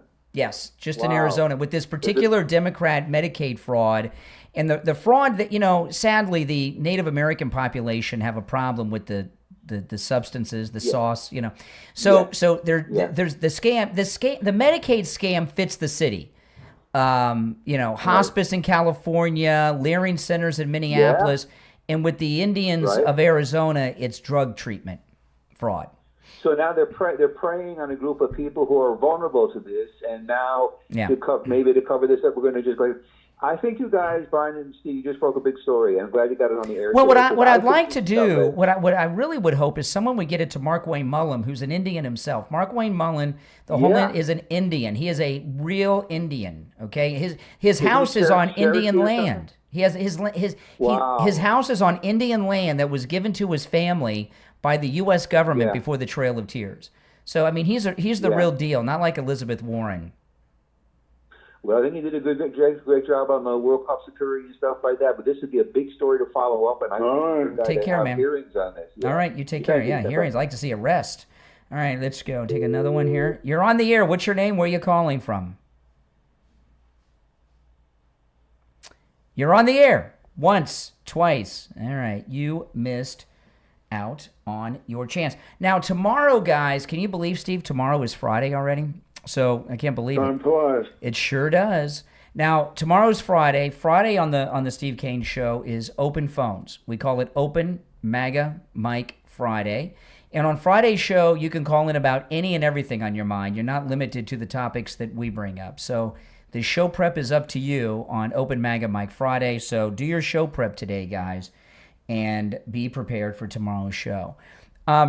But Steve, everything that's going on around the country so far as election-wise is all going in our favor. I was talking earlier that the Democrats are trying to lose the midterms because that's the only way they can. I don't think they're trying. I think they just are powerless to stop the left-wing part of their party. Well, they're trying to purge themselves of as many of them as they can, and hopefully they do. Well, how are they purging? There's people like James Carville and other. People laugh at James Carville because he does these TV interviews from his bed all the time and everything. There are a whole bunch of people I agree with you. There are a whole bunch of people on the left that have woken up to the danger and the trouble that they're in with the extreme left that's taken over the party, but they're helpless to stop it. They're not controlling it. They don't. What the Democrat establishment control the Democrat machine. So they don't unleash the machine. They don't turn the machine on for them. So that hits them. And they don't give them money or run ads. They don't let them have their marketing campaign people. They don't have their charter bus people most around to vote. Most of the primary votes that I've been following, the commies have been doing very well. They've been targeting low vote turnout districts, and it had some. But in the general election, some of them are going to win in the general election because they're kind of in like the ones in New York City as an example are basically they're running unopposed, right? So they're going to have a couple of victories here and there, but overall they're not going to perform well because the Democrat machine. You know, like all these illegals and non-citizens that are registered and stuff, they're not going to be voting for them. Well, that's by part the of the way, machine. that's the most valuable tool in Trump's toolkit because Trump knows how to really let people know the true danger or convey the true danger that the communism represents, and that's in the end is what's going to do them in. Indeed. Well, they're dangerous. There's no question of that. We are out of time for today, but we'll be back tomorrow. If anybody can remember the name of that liberal guy, he used to claim to have 2 children, and then we found out he didn't. The guy that used to call us ticked off, yelling at us, who died when his head hit the toilet when he was putting in a light bulb. Kevin. His name was Kevin. Kevin was his name. I just remembered. Liberal Kevin. All right. We'll see you tomorrow morning at 6 a.m. I'm Brian Craig. Steve Kane is here as well. Till then, God bless America. Yes, a true story. He was screwing in a light bulb and fell, and his doctor actually was a listener and called and told us. Couldn't believe it. Kevin, listen, if you're new, welcome. Make sure that you subscribe, okay? And if everyone could please like the video, I'd appreciate it. Please like the video. And because that gets the program recommended to people that have not yet found the channel. And I will see you next time. Thanks for watching.